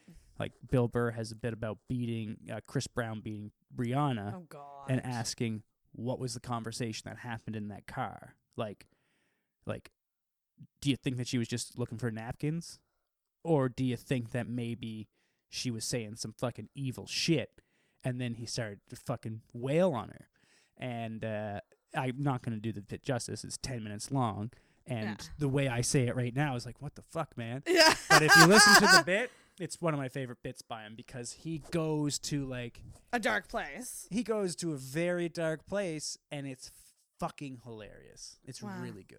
I mean, I think that it should push boundaries, personally. I don't know. I I admire comedians that can do, like, jokey jokes. If you can do a joke that's like Jim Gaffigan is squeaky clean, and he comes up with these jokes that are about, like, going to a hotel room and becoming a kleptomaniac, and you start stealing the shampoo and the towels and the soap. Right. Nothing wrong with that joke. Hilarious. And he's one of my favorite comedians. He's fucking funny. But I can't do it, because the things that I find funny are horrible things. Right. Like, they're usually... It's how I've gotten through every traumatic experience in my life, is laughing about it. Right. That's totally fair. Like, we did the roast shortly after the mother of my kids had a fucking 6-month affair on me. Like, 2 months after. Wait, hang on. Someone roasted you? We did a roast battle. Oh. And Catherine Robertson had a joke. Okay. And so when a comedian is eating shit on stage and doing so poorly that the audience gets up and walks away, they call it walking the room. And Catherine's joke, this was like maybe a month and a half to 2 months after we broke up. I was still in like suicidally depressed mode. Like, there was a point shortly after that all transpired that I was standing in a tub holding a hair dryer. Like, I was going to kill myself. Fuck. So then this roast happens, and Catherine goes, she goes, Scott, you are such a terrible comedian that not only do you regularly walk the room at comedy shows, you also walked your wife and kids. And the entire fucking room, like, their jaws dropped. Oh my God. Because it was so brutal. And I fell off my chair laughing. Like, I was super depressed a couple of weeks ago, or like 3 months ago. No, this would have been back in May, actually, when this happened. And upset about a girl. And then my buddy, like, I told him I was, like, really upset, and he just fucking started trashing me. I was in a real bad mood. Everyone was giving me, hey, man, there's other fish in the sea, and all that shit. And then he was like, you fucking pussy. He's like, you're really going to let some bitch fucking get you down? You pussy motherfucker. Like, you think that... And he just started trashing me. He's like, oh, I'm Scott. I'm upset. My heart's fucking broken. And was just losing it on me. And it was the first time I smiled in like a week. Right. Because he was just trashing the shit out of me. Yeah. And I thought I don't know. That's why I come off as an asshole to everybody, because I treat people like I've known them my entire life. And I always assume that people know what I'm saying. Like, I always assume people understand my sense of humor. I have fucked up so many times. My fucking girlfriend, like back when I was 21, I met her on Plenty of Fish. She came out to a comedy show. Fish. She came out to a comedy show. She liked. I killed it. Had a great fucking set. Like, destroyed. Went to Beerly's with her afterwards for karaoke. And I'm a good singer, so I crushed it at karaoke. I noticed that. Yeah, you sing. And then I'm an idiot. Like, I'm such a dumbass. What did you do? I took my socks off and I put them in her purse.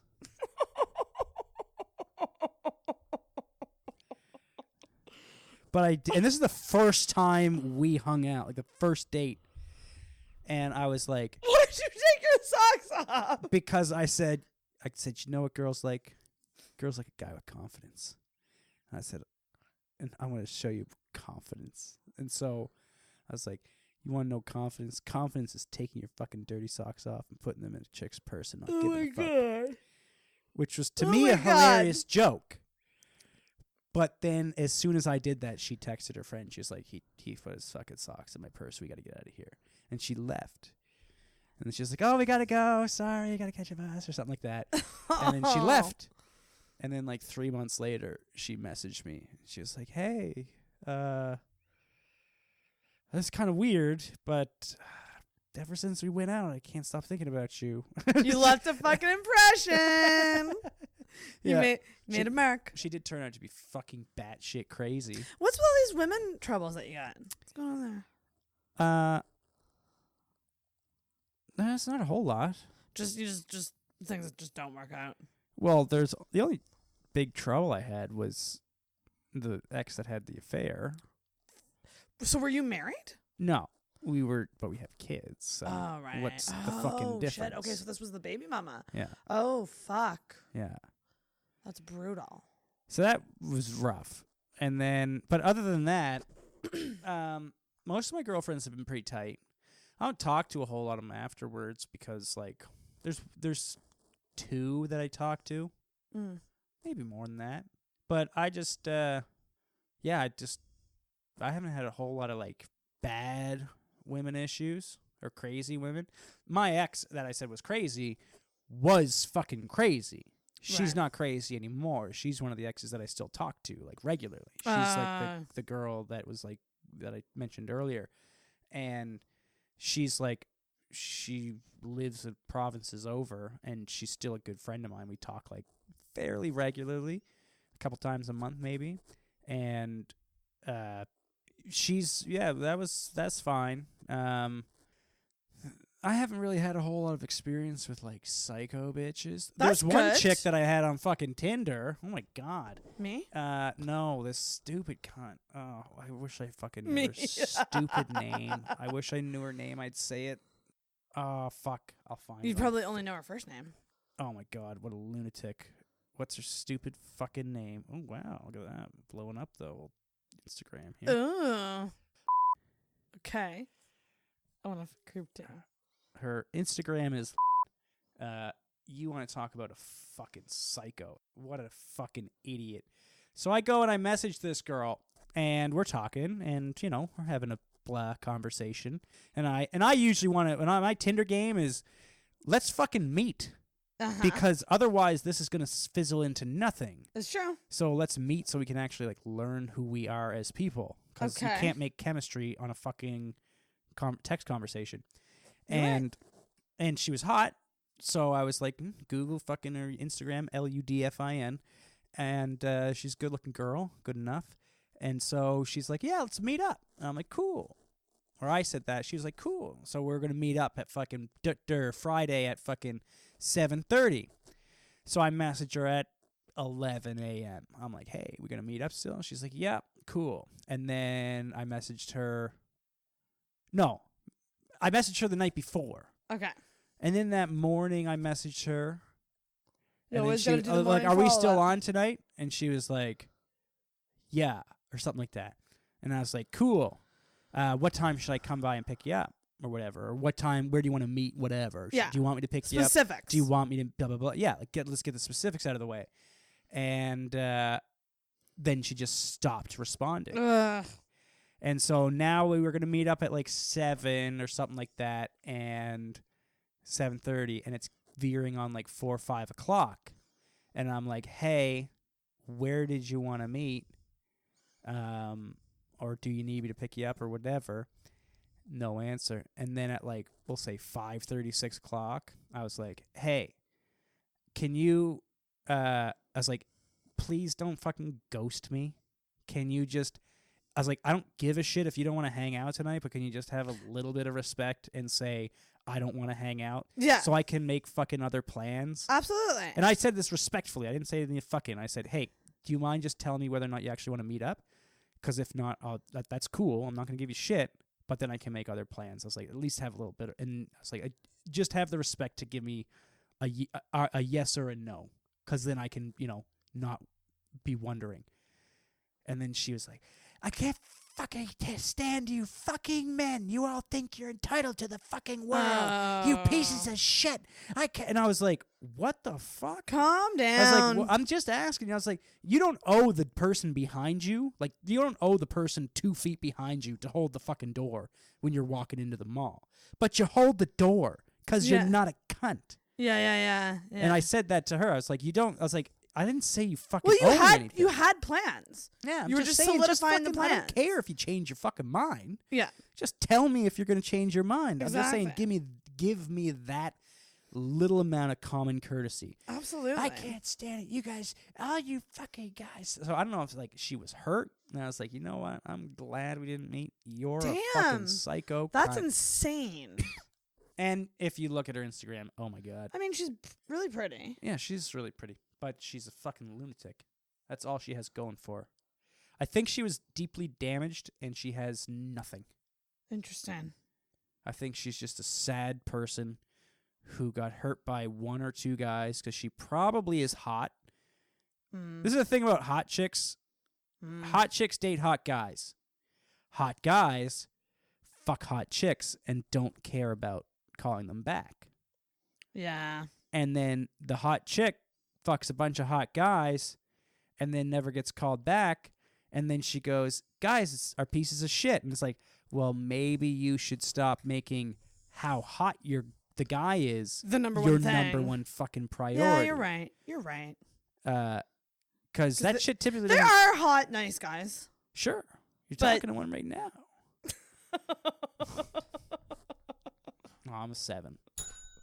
Oh, that was a good foot range. I'm a 7, but I'm also a 7. my personality brings me up to like a 9. I used to think that, and then I've been told it's specifically my personality that's the problem.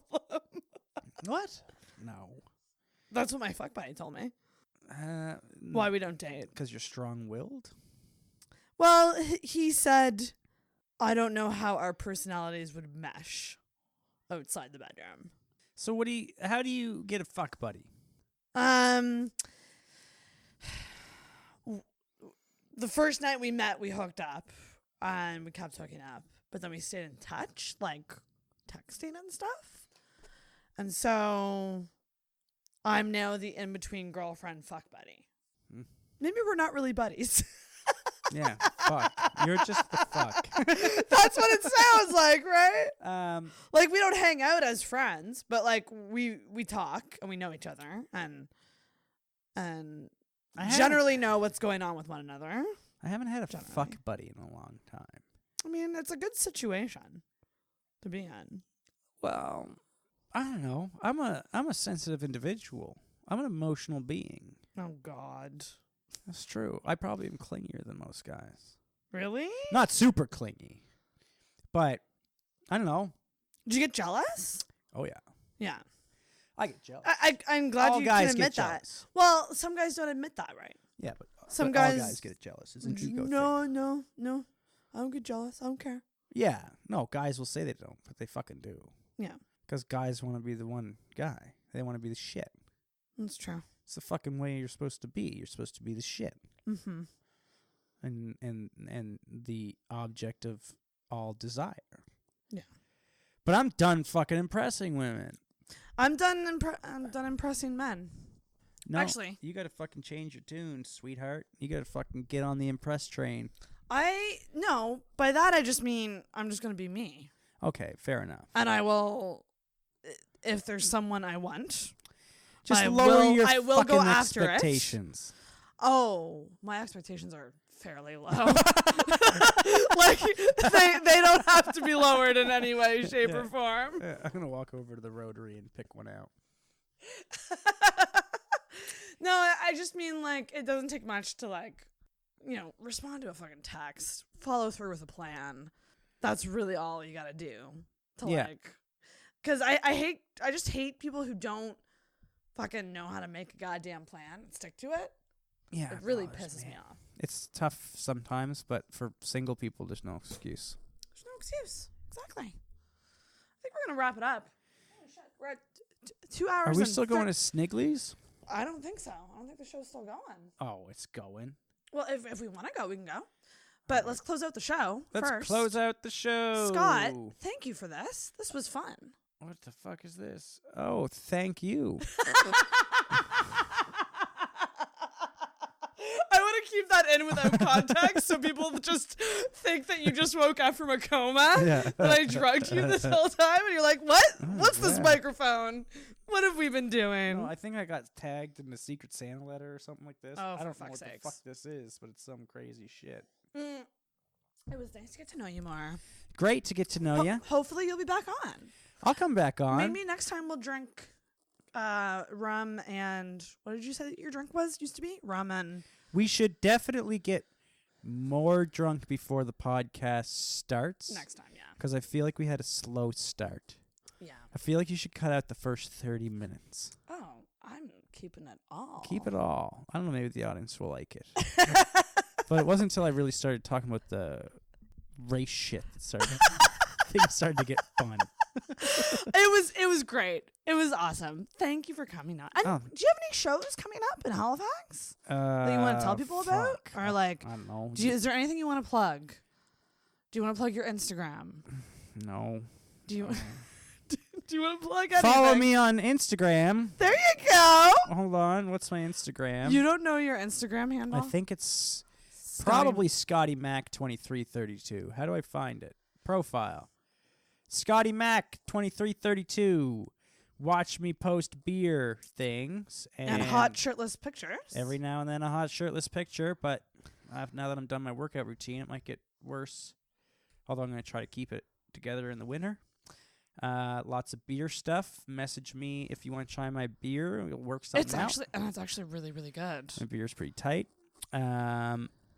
Come see me do comedy around Halifax. I don't know. I think I'm at Beerley's on Wednesday. Oh, nice. Is that where I'm at on Wednesday? That'll Maybe. be before this comes out. So. Yucks are Wednesday. Beerley's. No, I don't have many shows booked. Okay, then nobody. Do you books post me with for them on anything. your Insta? You should. I Start. post them on my Facebook. Okay. Should I post them on my Insta? You should. I guess I use Instagram more than Facebook nowadays. Even if it's like in your story or something. Like I'm at this. I don't know how to do a show. story. Oh my god, I'll teach you. Okay. Because I posted one picture to my story and then I didn't know how to add the rest. I had like 90 pictures. Here's what I'll do. When I'm about to post this, I'll find out if you're playing anywhere and I'll post it in the podcast description. Yeah, there you go. For When any do you Halifax post people. this? This goes everywhere. No, when? I'm thinking this one will come out this week actually. So Friday. Friday. Yeah. Okay, sweet. Yeah. Well, let's do Friday. Let me know. Maybe I'll have something booked by then. There we go. And yeah, thanks for having me on. This is fun. You. Okay, now you have to do the honors. Oh, ding the bell. And you gotta ring that bell. As he takes forever to stand up. This is Scott MacLean dinging the bell.